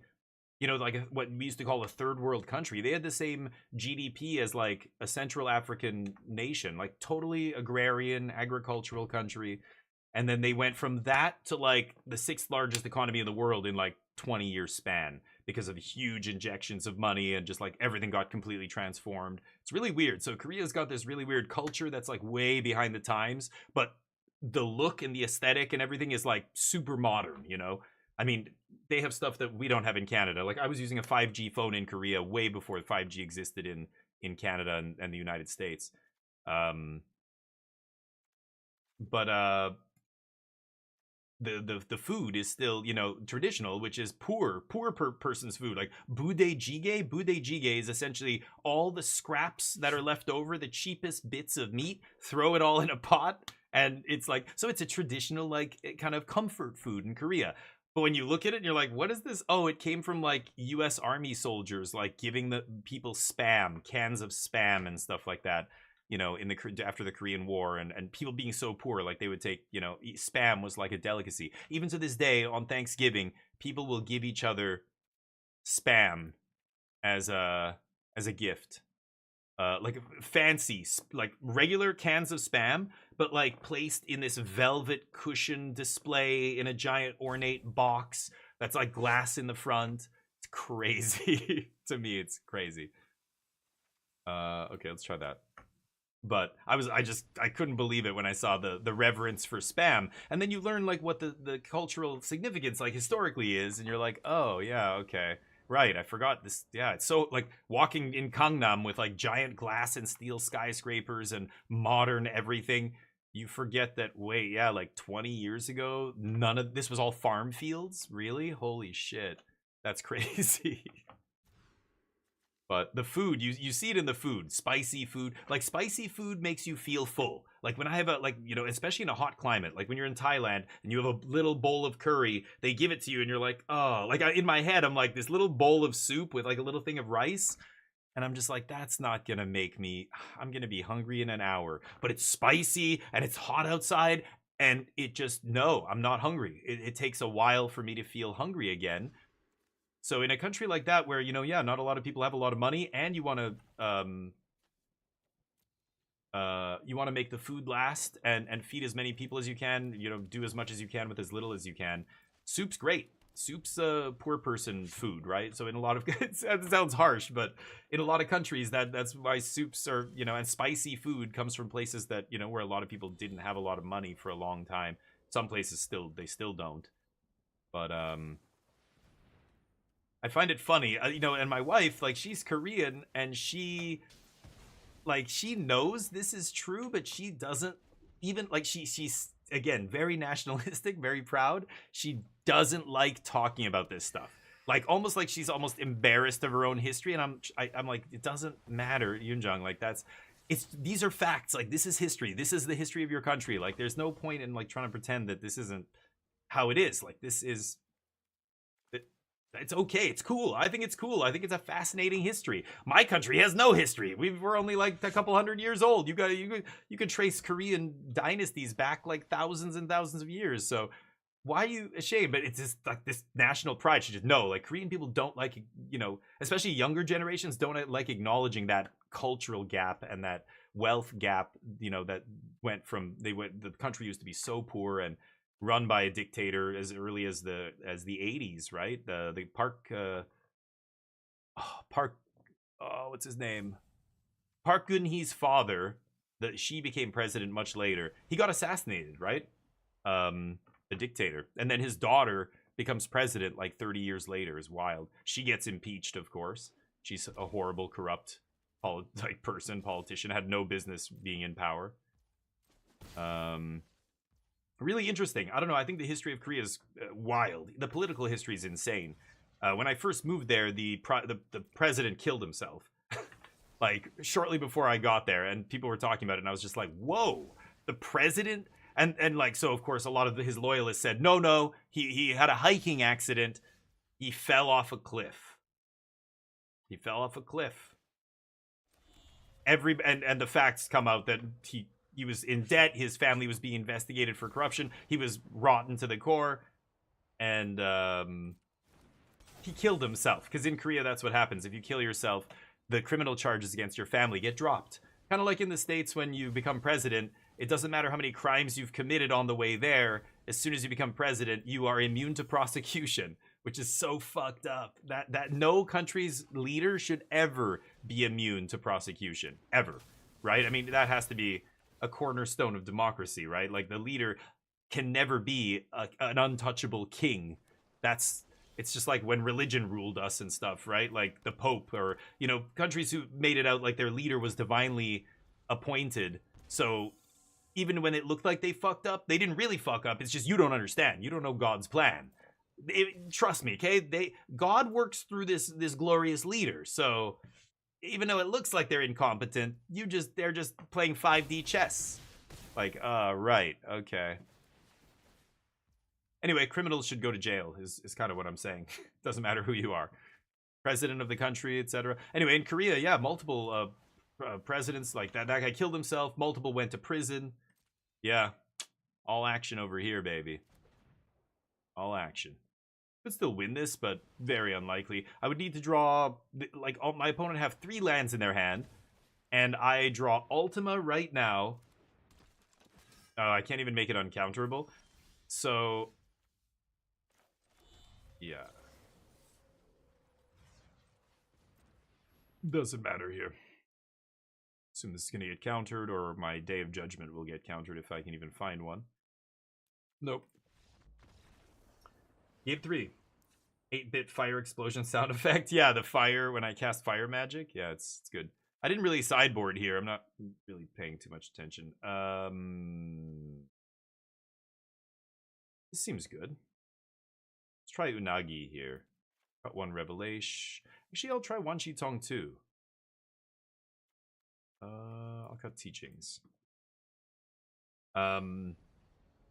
Anyway, yeah, interesting times. I thought Korea was fascinating. Even recently, the last president is facing charges right now that he, like, technically he could be executed, which is crazy. He was just in power a year ago at this time, or a year and a half, and he declared martial law and tried to take over the government and turn it into a dictatorship, basically. And people lost their minds, and, you know, he's been arrested, he's in jail, he's going through his trial right now. One of his ministers, one of the Ministry of Defense guy, or like one of the head generals in his cabinet, just got 18 years or 17 years or something in prison. Yeah, that's what I want to see. All these people to go to prison, to actually be held accountable for the horrible shit they're doing. The entire Trump administration, all the people who enabled them. I mean, hell, even tech billionaires, I think, should be going to prison if they're straight up bribing the government as soon as they get the chance. As soon as it, like, looks like it's okay to do this, we're just gonna, like, give you a bunch of money and get you elected. And then when you're in power, you're gonna give us a bunch of kickbacks, and around the money goes.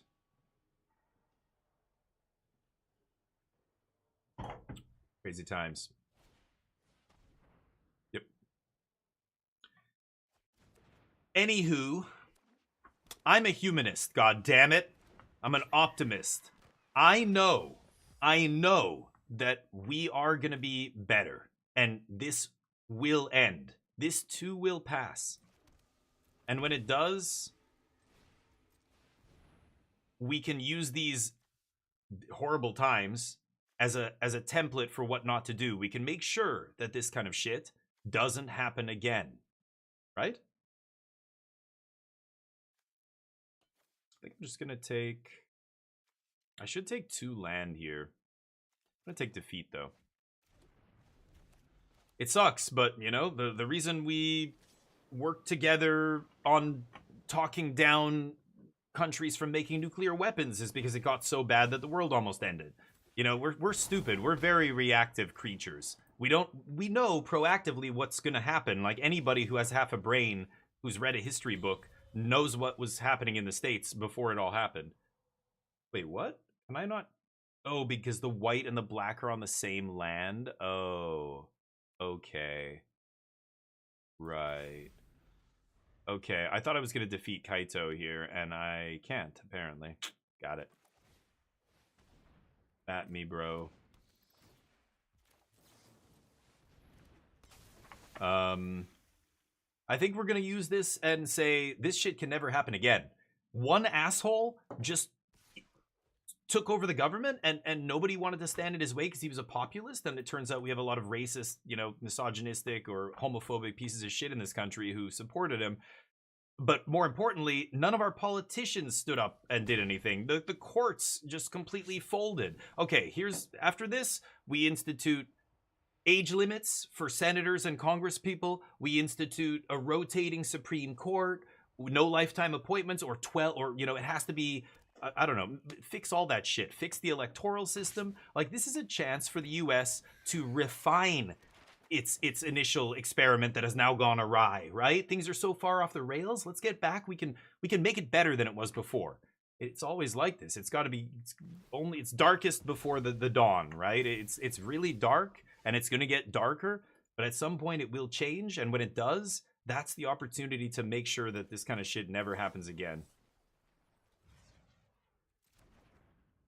We'll see, though. We will see. Unfortunate. Okay. Kill Kaito.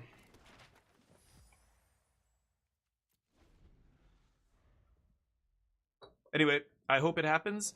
Again, I'm an optimist. I think we're good at learning from our mistakes. We just have to hopefully not make a mistake that kills us all, like nuclear war, almost wiping out all life on the planet, you know, during the Cold War.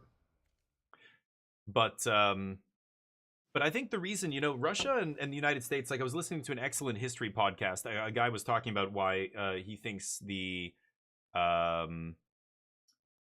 was that the podcast that I was listening to, or the article? There was an accompanying, like, essay that I partially read, and then I realized there was a podcast about it. But the article, maybe it was in the article, the guy was saying the reason Russia and the United States, it never ended up, neither one pulled the trigger and actually, you know, ended the world, is because both of them thought the future was theirs. Like, you know, Russia thought the future belonged to them and that they were going to win the arms race, the Cold War. And same with the US. So when you have a future, when you're the people in your country and the government, like, people believe that there's a future that is going to favor them, they are more likely to not end it all, you know? But the problem with, you know, what's happening in the US and in other places now, it's like, it's almost like people believe they have no future. Like, the future is so bleak that it doesn't matter, or I don't know. That's dangerous territory. That's when, yeah.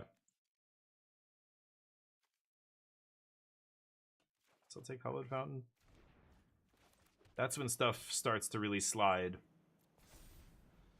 And like death cults, like religious people who like, there's like groups of people who almost want the world to end. They want it, and they see somebody like Donald Trump as being the accelerant to that, right? The person who's going to actually make it all happen, because he's such a fucking bumbling idiot, and he's obviously, you know, does things just for himself only. He's going to butt heads with the wrong person. It's going to cause a war. Sure enough, look at what's happening already, right? I wonder if the US and Iran are going to get into a war soon. He's threatening Iran. He went into Venezuela and, like, abducted their president. You know, the Greenland shit. I mean, all the people who want the world to end see this and they're cheering, right? They want that to happen. There's people who think that we need to hit the reset button, and that's the only way we fix the world or whatever. Like, the most short-sighted idiots you can imagine. If people like that were ever in power, we would have been long gone already. I don't know. Back in the old days, I don't know. Maybe there's no way to do it. There were no nuclear weapons or biological weapons or anything, but yeah, this isn't so bad.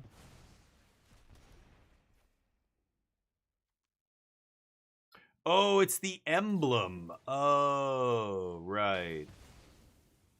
Because, okay.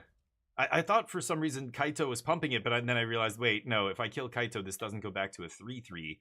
Because it's an emblem, right, that he gives. Yes. Nice. Opponent's whiffing. If I draw an untapped land and I can cast Revelation, they're in deep shit. Yup.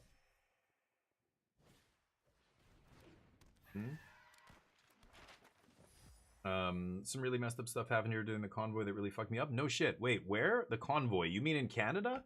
In Toronto? Ottawa? I'm sorry, I don't know where you're located. I don't need you to tell me, but is that you're referring to the trucker convoy in Canada, like protesting vaccines and all that shit, right? And it fucked you up. Yeah, it's really fucked up to see like Nazi flags being waved and next to Canadian, like that was the most ashamed I had ever been to see a Canadian flag. Like it was disgusting. But if that's the kind of stuff you were referring to, I'm in trouble. Needed to hit a land there and have my opponent not have a counter spell. So I've got the defeats. If I flash in Tidebinder, it's just going to eat a removal spell and they're going to kill me. Yeah. People are partying in the streets thinking they're doing something good, right? Yeah. Oh wow, crazy. Was this happening in Ottawa? I heard about vandalism and stuff like that, and they were trashing like the nearby businesses and stuff. Because they were there for weeks, right? Like 2 weeks or something. They didn't go for the map. I've got to kill something now, but then they're just gonna Kaito me, so I think I'm dead. Let's see. I'm doing this before blocks, so they can't bounce the thing I'm targeting, but they're just going to bounce one of their other guys here, I think. That's insane. Yeah. Oh, I'm still dead. Yeah, that was bizarre, Kev. What's up? First time seeing a Canadian flag, it was disgusting? Wait, did you miss the whole thing that I was saying before that? Yeah. No, it was disgusting seeing it next to Nazi flags, like the rabid, you know, conservative idiots, like fearful people who are so full of fear that they let fear dictate what they believe, and they believe the people who stoke their fears, and they believe the people who say I'm the cure, I'm gonna, you know, that the trucker protest, yeah, and they were protesting vaccines and all this other shit, and just there were people flying Nazi flags, and I was saying, and all the people who supported them were flying Canadian flags, and I was like, that was the most disgusted I've ever been to as a Canadian, like seeing that shit. It was gross, you know. There's a Magic the Gathering artist who got blacklisted because they were in the front and center at that protest, like waving flags. The pandemic was fascinating because so many people who just, you know, are ignorant about virology and what this all is and vaccines and everything just believed all the fear mongers out there, and the fear mongers convinced so many people that it was in their best interest to fight all this. There were people I know a guy who moved away from Canada because he thought, this is it, Canada became a totalitarian government, they're locking us down, like we can't even leave our hub, fuck this, what is this, North Korea? Like completely went off the deep end. He moved to Zagreb, Croatia, and I haven't heard from him since. Batshit. That guy was a guy I was friends with. He was at my wedding. Totally normal dude until the pandemic, and he lost his fucking mind. I don't know. It's crazy what happened. I'm scared that it's going to happen again. The next pandemic's going to be much worse, and if people are that fucking stupid again, we're doomed. We are doomed. That's what I feel bad about that, but hopefully the cooler heads prevail. Hopefully people listen next time. We'll see. Yeah, I know. Yeah, Kev, we've been talking about it all stream, just all the shit happening in the States and everything right now, and you know, I'm trying to, you know, it's easy to sit here and talk all the shit. We've seen all the shit. We know what's happening. Anybody with half a brain can see what's going on. I've been one of the canaries in the coal mine for years now about this shit. Like, I have a channel on my Discord where we talk about all this shit. I don't post there a fraction of what I read and everything. I don't want to spam nonstop. I could be posting 10 things a day on that Discord channel, but I want to try and say something positive to people, and at least there is light at the end of the tunnel. You know, this kind of darkness will pass, and the key thing to remember is once it does, you can't forget. You can't forget what happened. You can't forget how it got this bad, and you've got to correct it. Like, this is the chance for the US to totally reform their political system. It's going to get so bad that the next person, whoever runs the show, who's an actual adult, has empathy, who wants to, who understands how the world is better when everybody's working together, that person needs to reform the laws and change the way the Supreme Court works, change the way your electoral system works, change it all, and do it in the name of never having shit like this happen again. Paramilitaries in the streets, full immunity going into people's houses, private property laws be damned. There's a reason you have castle laws in the States and things like that. All the Second Amendment people who are where? I don't see them. This is your chance to rise up. Here's revolution time. All this bullshit can't be allowed to stand after this, right? And if that doesn't happen, then it's over. Like, that's it. There's no, if the next person in line, if you go back to like Nixon, it all kind of started when Nixon did something blatantly illegal, got caught doing it beyond the shadow of a doubt, admitted that he was guilty and everything else, and instead of going to jail, they gave everybody involved a slap on the wrist. I think that was the tipping point where a lot of conservative politicians and conservative think tanks and movements and everything, Roger Ailes, all these people were like, oh, so even if we do illegal shit and get caught, that's all that happens? And it started emboldening them to twist things and start pushing things and push the line, push what's legal and what's not, and keep pushing and keep fighting for laws that give them more power and make it easier for them to continue pushing. And it's funny, even then, the Watergate scandal, there was almost no accountability, and that set the precedent. And then here we are, zero accountability. The laws don't fucking mean shit. They don't mean the paper they're not worth the paper they're written on if nobody's going to enforce them, if there's no accountability. That is a death sentence, right? I mean, that's what's killing your democracy. There's one dude calling all the shots and nobody's saying, wait, what? This is it. People are like, that's illegal. That is breaking federal law. Hello? It's breaking federal law, everybody. No, nobody does anything. It's like, I don't know. So it's going to get worse, but it will get better. You gotta believe that this is the kind of thing that will force, the United States to re-examine a lot of what they thought was true, which is a lot of it is clearly not, built on things that are not worth a damn because they've never been tested before. And it turns out they got tested and they were found wanting. All the checks and balances, all the Supreme Court, everything else. So we'll see what happens, but it's fascinating to see from the outside because I try and be optimistic. I think there is light at the end of the tunnel and it will eventually get better.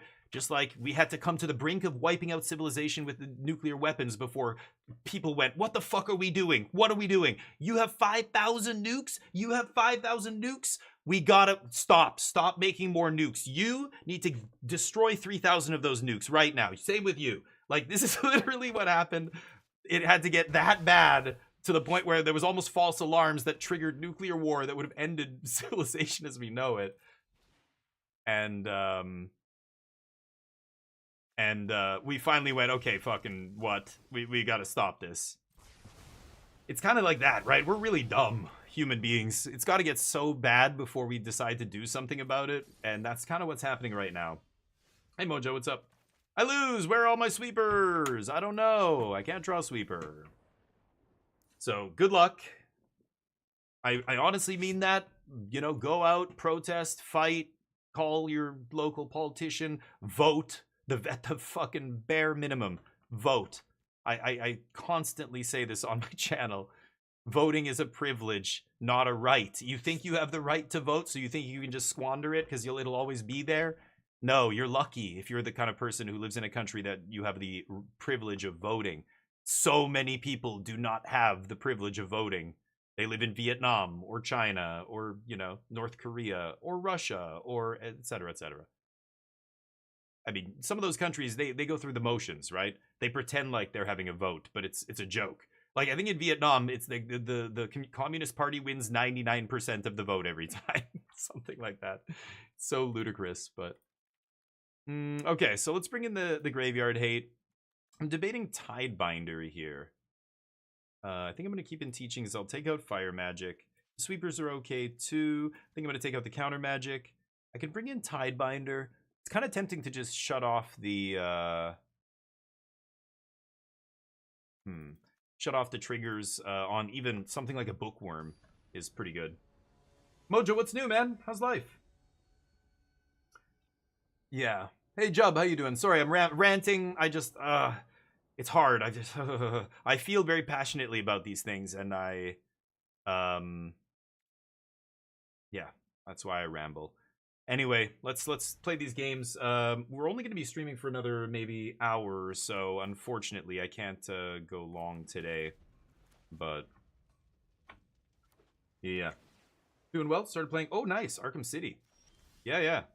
Right, yeah, you're loving that monitor. You're making me want to get a new monitor with like a 340 hertz refresh rate or something stupid. You can get some crazy monitors these days. I have a 144 hertz monitor. I think it's 144, something like that. Sure. Yep, doesn't really matter what they take here. But I know there are monitors with crazy refresh rates, and I want to see what, you know, how games look on a monitor like that. But yeah, ooh, big flanks, big shanks. I like big shanks, and I doth not protest. Do you think? I mean, there were poetry slams back in like Shakespeare's day, right? Like there were like you read about like classical pianists having like battles, like battling, literally. Like, oh, nice. Okay, they knew I had a Helix, and they still jammed this. What's up with that? Okay.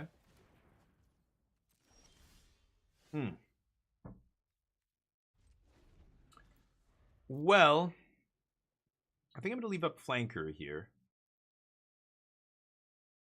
And then if they don't do anything, I get to find a land. But 240, yeah. Oh, locked to 60. Interesting. They're going to draw 2 discard. Go nuts. Yeah, what was I going to say? Refresh rates. The monitor... I don't know. I was gonna tie it to frame rate. You're talking about hertz though. I know you're talking about 60 FPS or 60 hertz. You're saying your OLED is 240 hertz, but Arkham City is locked to 60 hertz? No, is it? 60 FPS maybe. Sure.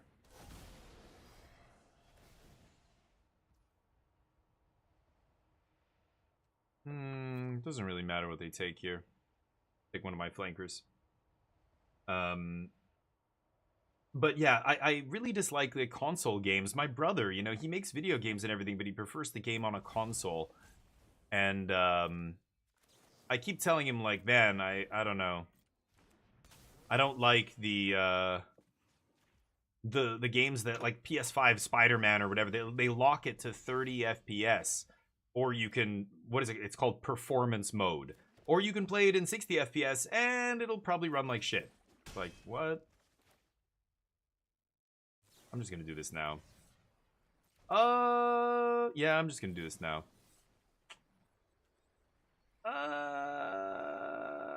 Yeah, they would side in a counter spell against me, right? I'm gonna take Tidebinder here.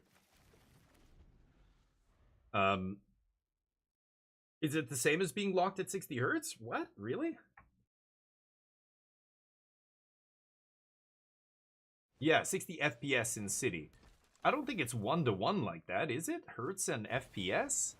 Those are 2 totally different things. Do they line up exactly like that? I don't think that's how that works. I don't know, though. I don't actually know. It is 1-to-1? Are you serious? That is so weird. I didn't know that. I've never heard that before. I mean, I get it. So, like, I get that if the screen is refreshing exactly at the same rate as the frames are being displayed, then it's 1-to-1. But, like, yeah, I guess so. I guess you need to be getting more than 60 FPS in order to take advantage of, 240. Okay. I don't know why. That never clicked for me. I didn't know that. Holoprince, what's up? Max of 120. Oh, that's interesting. Why am I? Because I mean, even back in the day when we'd play PUBG and stuff like that. Let's leave this untapped. You know, there were friends of mine who were, you know, had the latest video card and everything else, and they were getting like 150 frames per second, but they only had a monitor that was doing 60 hertz. So, are you saying, yeah, like they wouldn't see as many frames, but it would still be. That's super fucking awkward. I guess I'll flip this in. They would still see, they would still get a smoother picture, even if it's not displaying at a high enough frame rate. Because otherwise, what would be the point of having, 120 FPS if your monitor's only locked to 60 or whatever? I'm trying to think. Because I had a buddy who, back in those days, like, now they have monitors that are 240 hertz, but like 10 years ago, they didn't have shit like that. 8 years ago? 9?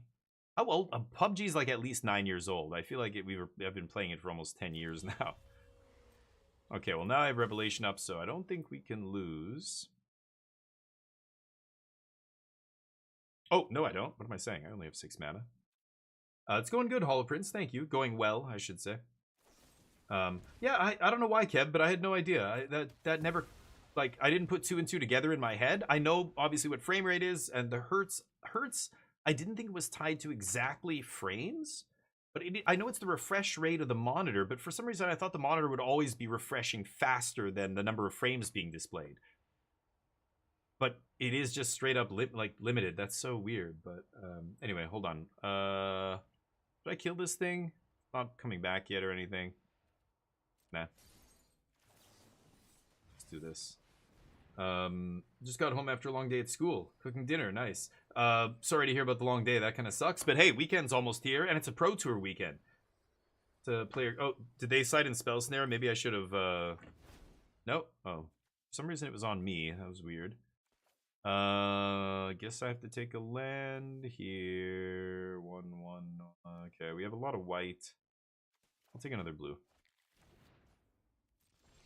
Player created format called Planar Standard. Oh, I heard about it. Yeah. I know what format you're talking about. I saw a Reddit post. Yeah, I probably saw the same post as you. Somebody tried to make a new format. Yeah, it's kind of like a reformed standard, basically. I'll do that. Oops. It's interesting. Yeah. I saw it, but I just clicked after. I clicked past it. I feel like I've seen so many. I've seen so many formats like that come and go that I just don't. I don't put any stock in them. I just assume it's gonna die in 6 months, like every other format. What happened to pre-modern? Pre-modern people were hyped about for about a month, and now it's already kind of waning. I think, right? Same thing. Tiny leaders, you know, all these things, Holoprints. I've seen so many come and go over the years that I just can't be arsed to care anymore. I don't know. If it ends up being a real thing, that would be cool if they ever, you know, but there's no, yeah.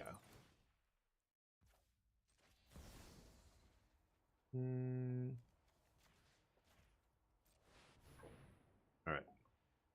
Well, somebody's trying to, you know, come up with a format, Mojo, but it's like a lot of other formats. I don't know if it's actually going to end up being anything or not, but it is becoming a permanent thing. Okay, all I know is people were talking about it, and now I don't hear anybody talking about it anymore. But oops. Nice. Just top deck another one like a champ. Oh, I should have left up red. Okay, whatever. No attacks. We'll see. Yeah, maybe pre-modern sticks. I heard a lot of people talking about it. Podcast, like it seemed like for a couple weeks there, every podcast I was listening to was talking about pre-modern. LSV was making pre-modern videos. I haven't heard a peep since. I don't know. Is it still? I guess people still into it. I think one of the big reasons a lot of people were like, "Fuck this," is the price. The price of pre-modern is absolutely batshit.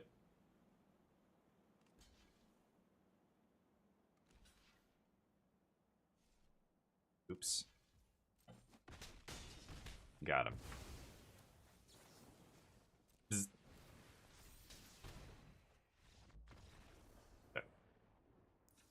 Pre-modern is modern before Modern Horizons. Basically, Magic players don't like bullshit sets. So Modern Horizons is kind of a bullshit set. They basically printed a custom set. You know, it's not a specific plane or anything else. It's just like, here's a collection of super powerful, super juiced cards that are going to flip Modern on its head. And people got sick of it. So they're like, yeah, let's just... What if we have a format where only the stuff that came before is legal? Just like the planar one that Hollow's talking about. They basically took out Universes Beyond. It's kind of the same thing. Not every Universes Beyond card is super pushed, but Universes Beyond is the danger zone where things are much more likely to be pushed to the brink or to pass the breaking point, like Vivi or Nadu or well, that was Modern Horizons again, but the One Ring, you know, things like that. Bowmasters even. They're incentivized to really push Universes Beyond cards, but yeah, Jub, I mean, that would be great too. Yeah, fixing arena is always good. That's why I never ever say I had fun when they say, did you have fun? And it gives you those two smiley faces. Just always click on the one on the left. Always. People are like, oh, but come on, you know, there's people who work at the arena team who, you know, they like to see that. It's like, no, that's has nothing to do with it, bro. Why wouldn't you side that out? I'm playing a creatureless control deck. Oh, except there's a creature. Like, I have 3 creatures post sideboard now. 4. Maybe it's to snag a Kutzil's flanker. Ooh, lucky. Okay, discard into discard. That's okay. We've got more graveyard hate. Sure.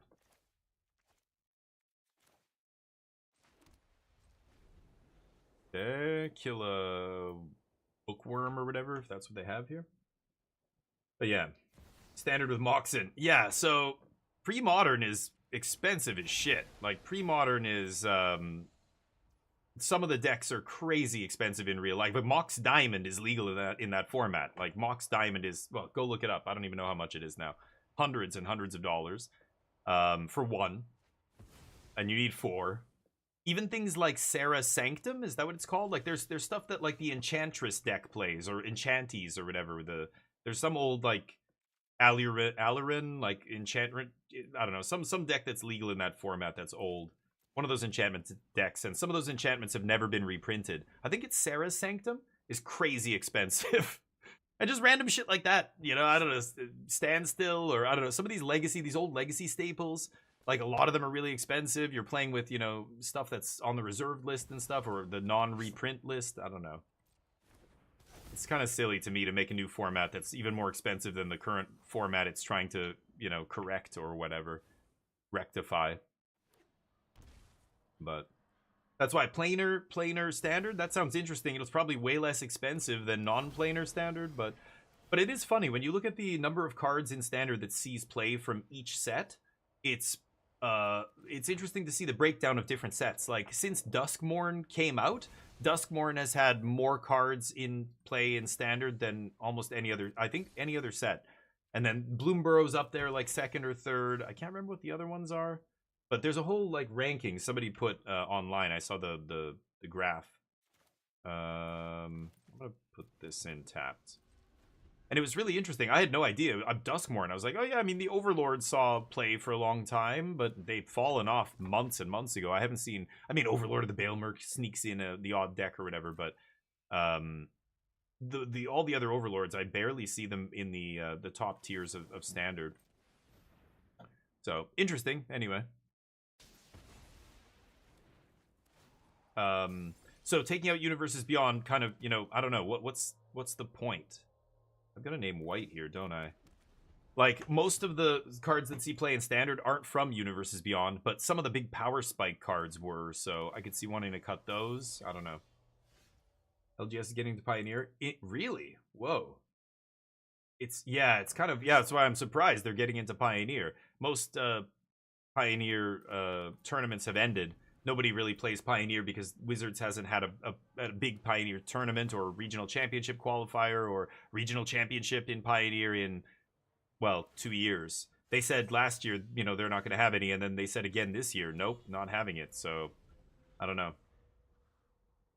Yeah, right. Zur rotated, but even after that, there was some Yuna decks. Like when Yuna came out, people were still trying to play Overlords in that Yuna shell, but it was never that amazing. Yeah, let's just go for Revelation here. See if they have a counter. They do not. Great. But you're right, Mojo. Zur was what really made that deck tier 1, and then that guy bounced, and that was it. Okay. Punch you in the face. No need to pump them yet. They do not really have a stocked graveyard, do they? Just a few Deceits. But Pioneer's a fascinating thing, what's happening with Pioneer.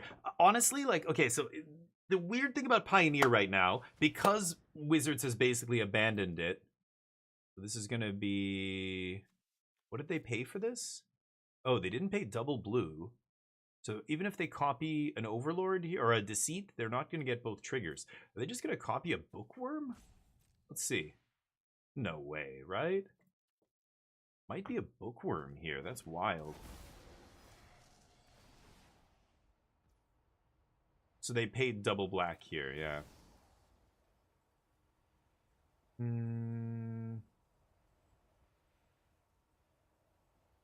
I should have bounced Kavera on the stack. That's my bad. I'm looking at the mana they paid. I guess they can't bounce something, but they're still going to Thoughtseize me. That's fine. Don't really care what they take here. It's going to be tough for them to stop me from killing them here.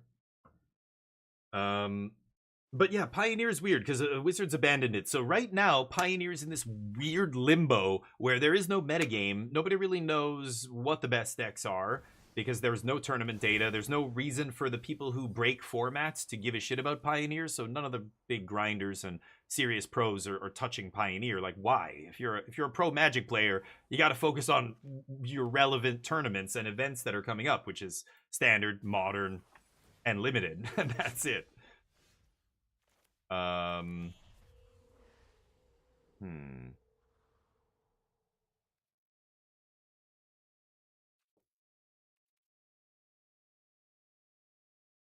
Let's pass.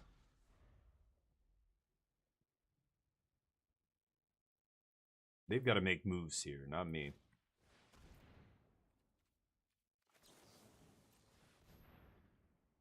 Sure.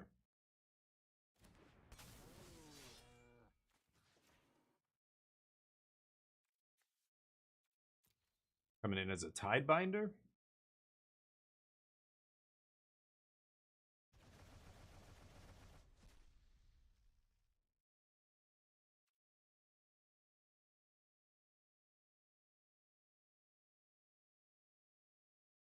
Oh, discard Harvester maybe?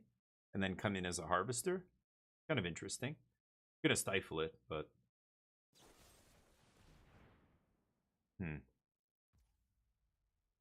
Sure.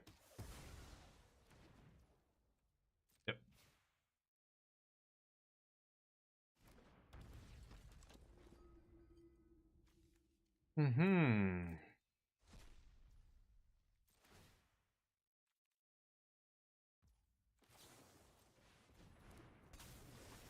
No.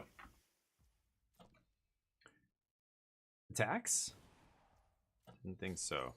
So 3 of my dudes are getting through. Yeah, thank you. All I need to do is draw a spell, and I think I win. Good game, friend. Good game.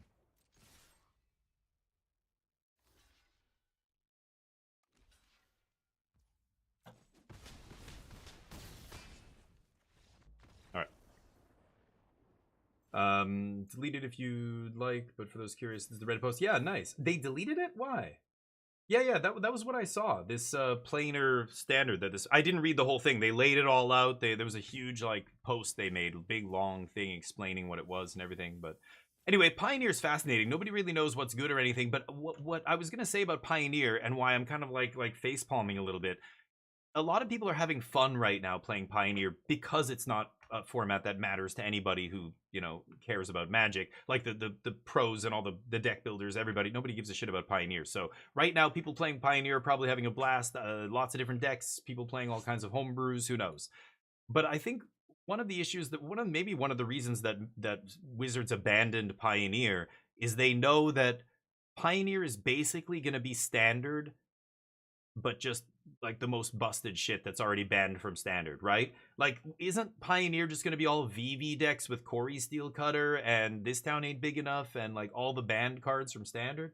Pretty sure that's going to be the or mono red with all the banned red mice from Bloomberg, you know, like, and Screaming Nemesis, and like it's just going to be a bunch of cards that were banned in standard that are going to dominate Pioneer. I think if they had a Pioneer tournament tomorrow, people would be very disappointed in what kind of decks did well. It's basically going to be extended all over again. If you guys remember, the extended format was what turned into modern. They got rid of extended at some point, and they made modern, which is was supposed to replace it, and different, you know, structure, like different set legalities and stuff. But extended was miserable. People hated extended because after a while it just became, oh, this is where all those standard decks that you hated playing against because they dominated standard the entire time they were legal, this is where they all live now. So if you want to still play against that same stuff that you've been playing against for 3 years or whatever, go play, you know, extended. And nobody wanted to play it, so it eventually died. And it, you know, it got so bad that Wizards killed it off. But even before then, it was extremely unpopular. Okay. So I name black here. Gonna take some damage.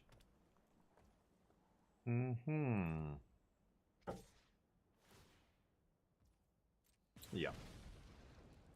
But anyway, so I wonder if Pioneer would be essentially the same thing at this point. If there's a reason why, somebody please tell me, because I can't think of a reason why that wouldn't be the case. I'm pretty sure Pioneer would just be the worst of standard from the last 3 years. The past 5 years of hits. That's it. But yeah, that's the other thing. Okay, Scoop, when you wonder why maybe they didn't do that, this guy dies to fire magic. Just let this guy happen.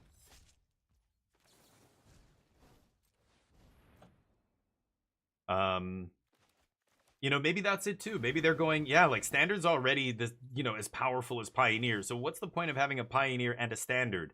Like standard's at the point where, you know, the power level is very high. The card pool's big. I mean, it's not as big as Pioneer. I think a lot of people don't realize how big Pioneer is compared to standard, but standard is much bigger than it used to be, and yeah, it's maybe getting close enough to Pioneer that Wizards is like, why do we have both formats? It's pointless.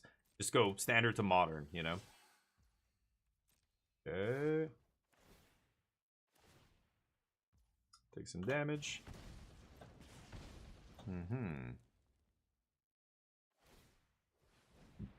Pump that guy?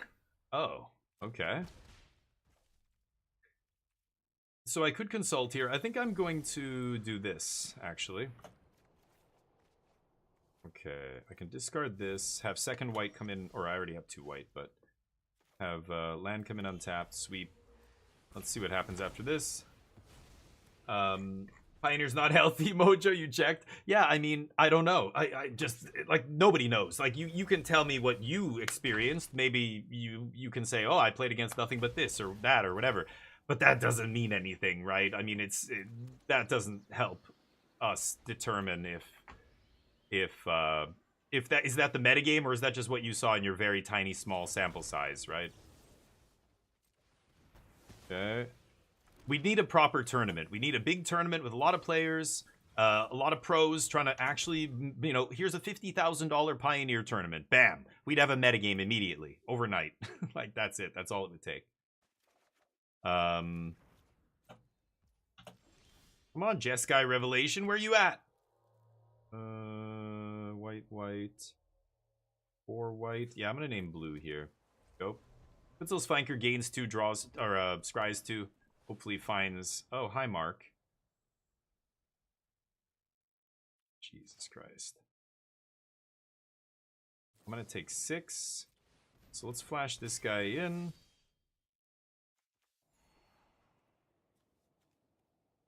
Okay, main deck Sunspine Lynx, mono red. Yeah, it makes sense. A lot of people playing non-basics these days. Okay.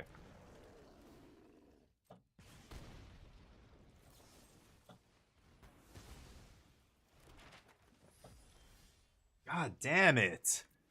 Where's the Jeskai Revelation? Me. I die, because you have a million burn spells. Uh-huh. Rough draws. I did to find something big at the top end, or a card draw spell. My consult didn't find a Jeskai, and that was it. I'll cut 1. Bebe coming in. Kutzel's Flanker's not even terrible, but I don't know if I love it here. I could see cutting it. Tidebinder's pretty good. Just shutting off the Sunspine Lynx is pretty important. So yeah, maybe I will cut Flanker. Oh, maybe I'll cut Teachings, actually. Or Wan Shitong. Wan Shitong's pretty good too. He blocks the flyers. I could see that being a decent finisher. Comes down early. Demands a burn spell. Sorry, I've been playing Pioneer on MTGA, did a bunch of studies to see if it was good. Look up deck text and meta. But I mean, there's no, what deck text, what meta, right? There is none. That's kind of what I'm saying. Like, what do you, where are you looking for data? There's no tournaments. And Big Kev what? Said a link? That. No red mana. Type 1, type 2. Nice. Yeah, back in the day, that's what we called it. Timeless and historic. Yeah, I mean, historic and... I mean, I don't know if they're good or bad. They're just not Magic formats. They're like some side game that people play on Arena. They don't exist outside of Arena. Like, I can't really... They're not real formats. Like, they don't... Again, there's no data. There's no tournaments. There's no events. There's the Arena ladder. Like, we don't even have the benefit of MTGO events or whatever to look at. We just have nothing. My only blue mana here.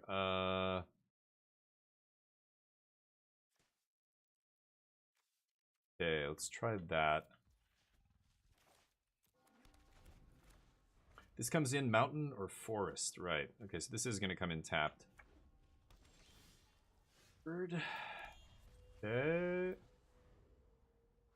Type 1.5 was extended, right? That's what they called extended. I think, well, that was before Legacy and Vintage were two separate things. They were both type 1. Like, type 1 was Vintage, type 1.5 was Legacy. What the fuck? Oh. Okay. Well, I had to keep my 3 lands here, so that one did come in tapped. Otherwise, I would have been able to kill that guy. Okay, crew 2? Sure.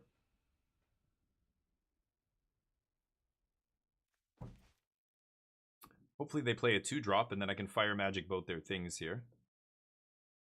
See?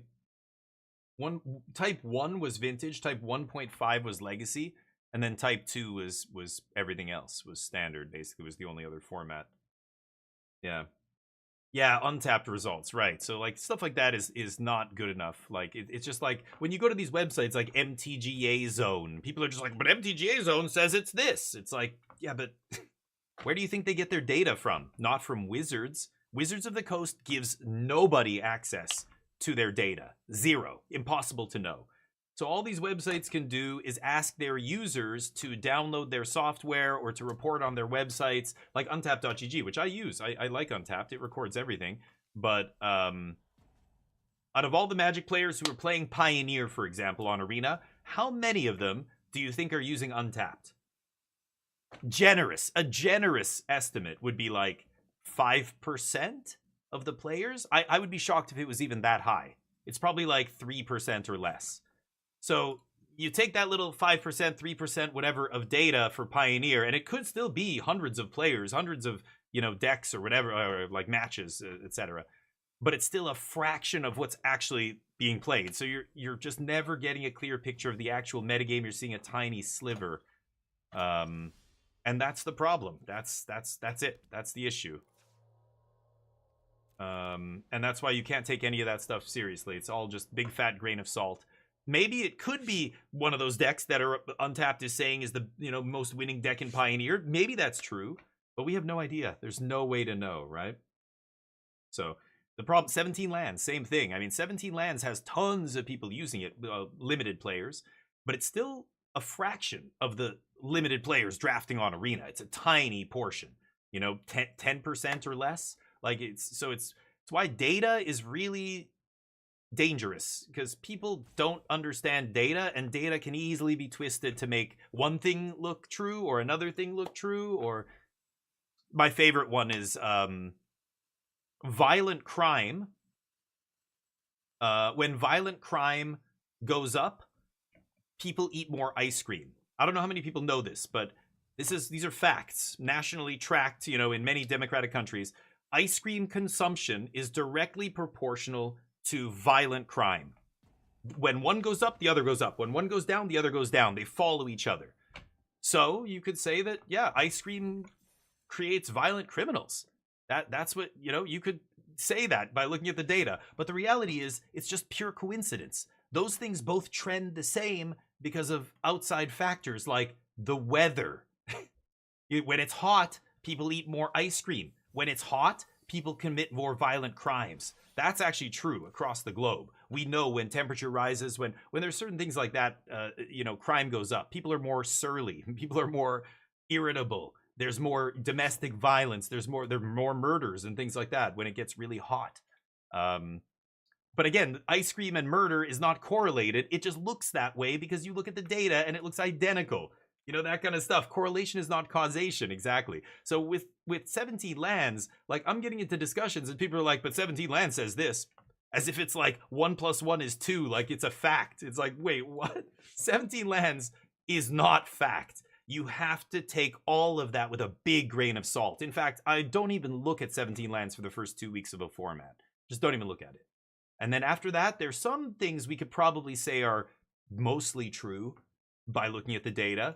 Some things may be mostly false, or you could draw some basic like connections, but even then, I very much hesitate to put my faith in that. But I think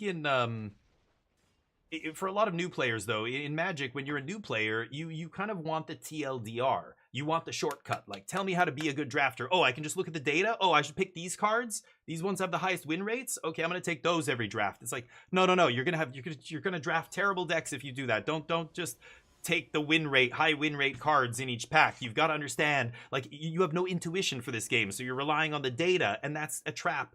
You can't do that. You have to develop an intuition. You have to learn the fundamentals of the game and understand the dynamics of this game. And then you can draft well. You can build good decks. You can do things. It's going to be easier for you. Just looking at the data and taking the highest rated card, or never playing a card because you think it has a low rating on 17 lands, is bad practice. It's bad practice. You're getting in bad habits. You know what I mean? Bruno, what's up? But it's hard to, because people will say, well, what do you mean? What's the alternative? You want me to like study the game and like actually spend a lot of time learning and practicing and stuff? Yes, there is no shortcut. That's how you do it. I'm sorry. Otherwise, yeah, you can use 17 lands as a crutch, but it's going to make you trip and fall down just as often as it holds you up, I think. Anyway, to each their own. Some people put a lot more faith in the data than others. When you hear pros talk about the data, what the pros aren't telling you is they have intuition. They can take that data and accurately deduce what the data is actually telling them because they're good enough at this game. They understand this game at a deep enough level. You don't. So just because a pro says this or that, or like talks about data, doesn't mean it's infallible. They know it's a guideline. They're not telling you that every time they're talking about it, but you're not a pro. Don't try and do what the pros do because you're operating from a place that you don't have the intuition they have, right? Let's shock ourselves here. Beta Bloombera. Yes, I see. Should I pop this on their upkeep.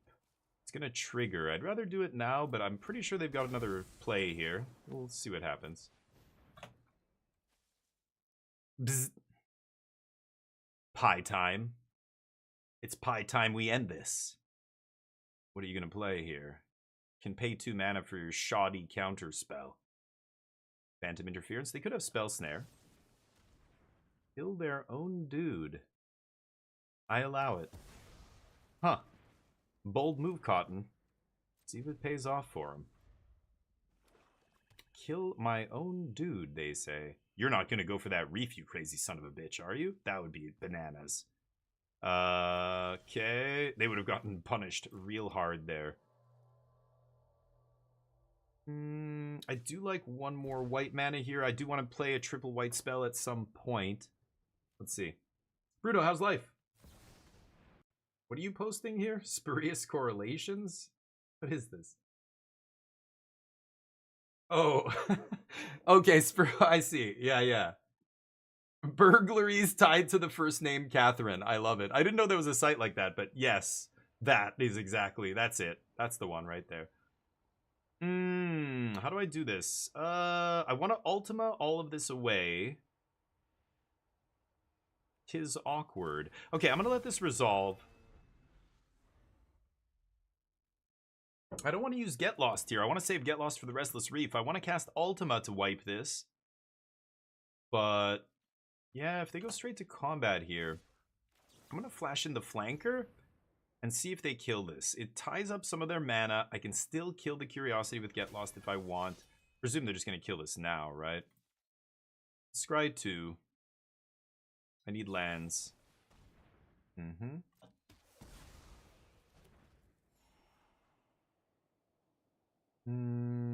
This is coming in tapped. I want both, but I'm only gonna keep one here. I have a stock up. I'm only gonna keep one. I think I'm gonna be fine. Let's do this. I have the what's it called still. What's it called? Inevitable Defeat to get rid of that thing, or maybe another Get Lost at some point. We'll see. And they're out of action, so they're gonna use their mana to map up here. Yep. I'm gonna go for stock up. Oh, you know what's funny? If they actually hit a spell there, it would have gotten rid of the counter, and they wouldn't be able to. Oh no, remove a counter. Okay, I thought it was remove a -1/-1 counter. Never mind. Nice. Go. And I want to kill that Restless Reef here if they give me a chance. I'm kicking my ass. Do you mind, Jim Carrey? Did you ever see this Halo Top ice cream commercial? No. Big Kev, slow down with the links. Too many links, dude. What is this?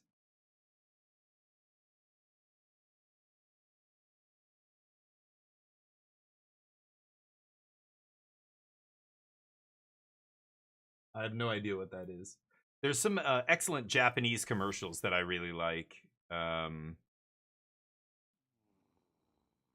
Okay, I could let them mill me, but let's just pop it now.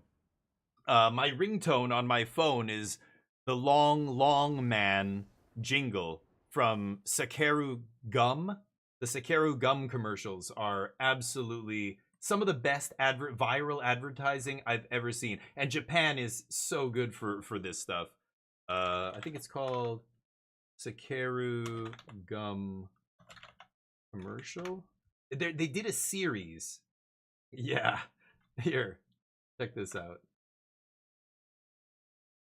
The Long Man series of ads on YouTube. It started as this silly, like they have this gum that's really long because it's like rolled up into this like disc, right? Like fruit by the foot kind of, you know, for kids or whatever, I don't know, high school kids. Oh, it's so long. Look how much gum you get. So the whole it's so long thing.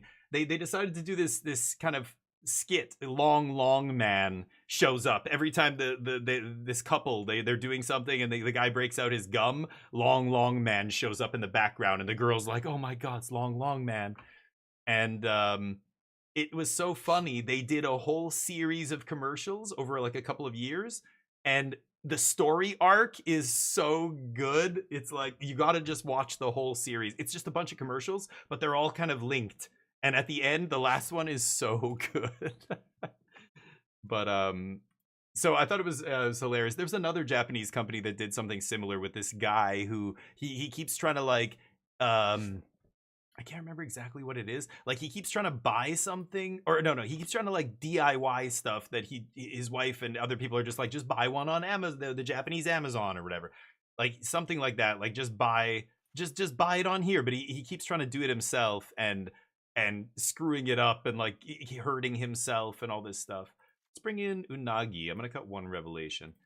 I love stuff like that, creative marketing like that, where they have like a series of commercials that are all like in the same vein. They're so funny. There would be no counters. That's right, Big Kev. It would neuter the -1. Yeah, that's what I was thinking. Right, it can remove any counter, but the +1 would cancel out the -1, and they wouldn't be able to draw cards off it. I was kind of surprised they mapped on that creature, but they just didn't have anything else going on, I guess. I'm gonna keep this. They're gonna duress me, I'm sure, but that's fine. This is a very duress resilient hand. Redundancy on both ends, card advantage and removal side. Demir's not aggressive enough to punish me before I can drop a sweeper, so they have to take these out of my hand, and but we'll see. Okay, that's pretty good. Thought they'd be leading with duress or something, but okay, no more consults, please. Need to find a piece of removal, would be nice. Takeru Gum. Let's see, I don't know where my try and find my ringtone.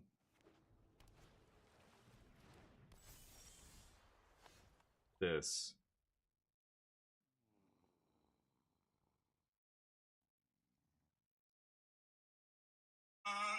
That.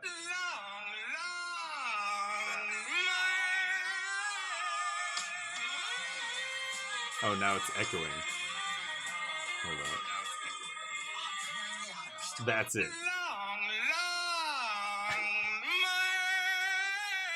And then the saxophone.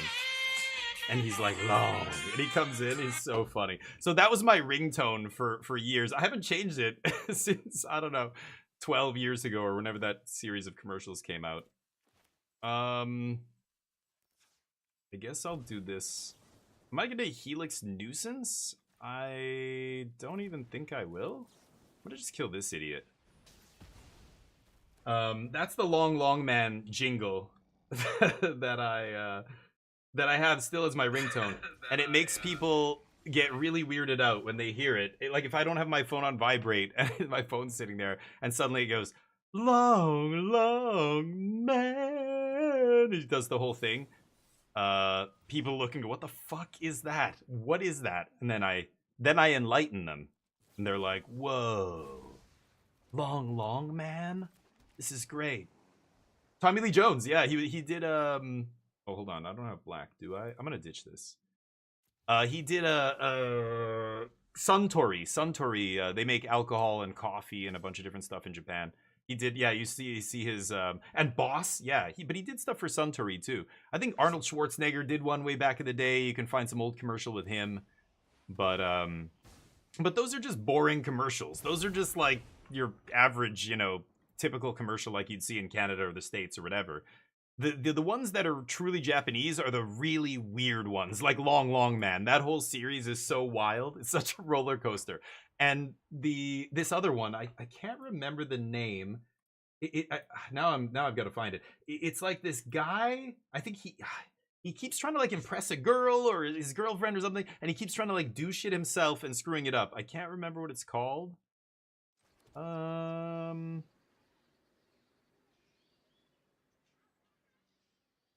Let's pass. But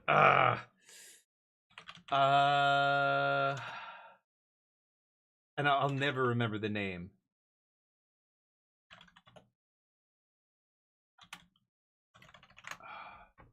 Let me see if I can find it. Long Man. Yes, Milk is funny. Sure.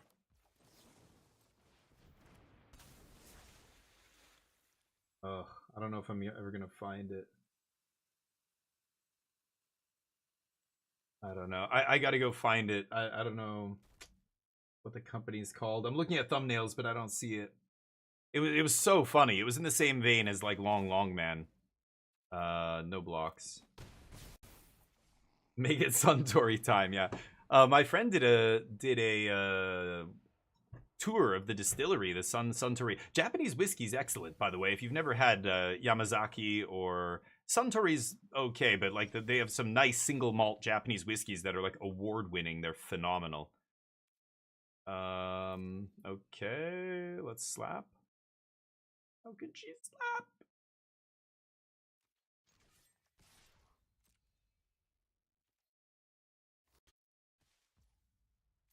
Yeah. Thought you might do that.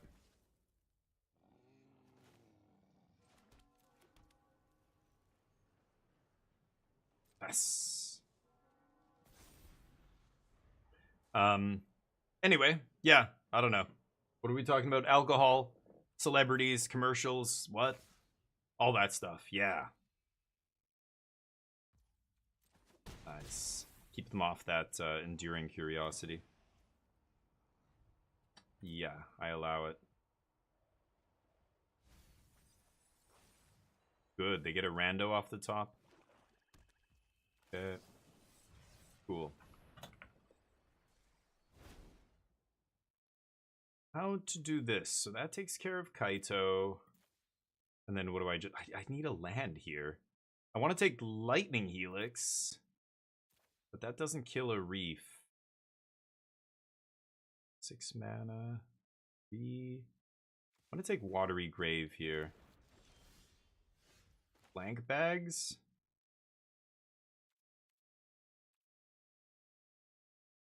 So I defeat Kaito. I can't cast anything else. I think I'm going to leave the Tidebinder back here.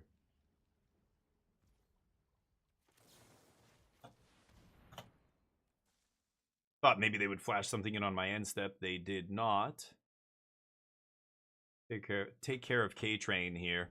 Let's see what they've got. That's 7, so they could end step, kill Tidebinder, untap, fire up Reef, hit me for 5. Oh, now I'm going to 10, right? Oh, okay. That dude. Hey, Wave for Fate, what's up? Yeah, day's going okay. I've got to stop soon here. We're going to have an early ending to the stream, sadly, but I've got to go look at a commercial real estate space and figure it out if it's good enough for us or what we want to do and stuff. Ugh, I hate it. I hate doing this over and over and over. It almost feels like, what's the point? Like, these places are all... None of them are perfect. Like, it's such a pain in the ass.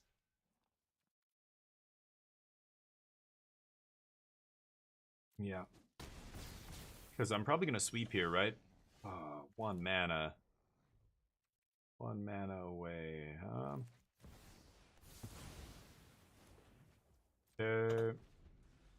I could start charts on my main phase, but but you know what? I should have tapped Mistrise. Yeah, it's pretty obvious we don't have a Get Lost here when I don't leave up white mana. Oh, and Jeskai Revelation was the next card? I guess I would have had to charts for a land anyway, so not much I can do about that. I mean, I have the Revelation in hand.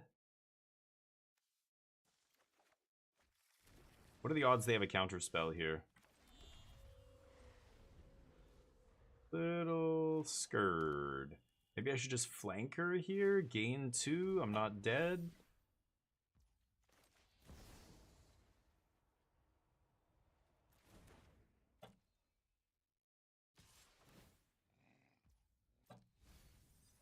That doesn't matter.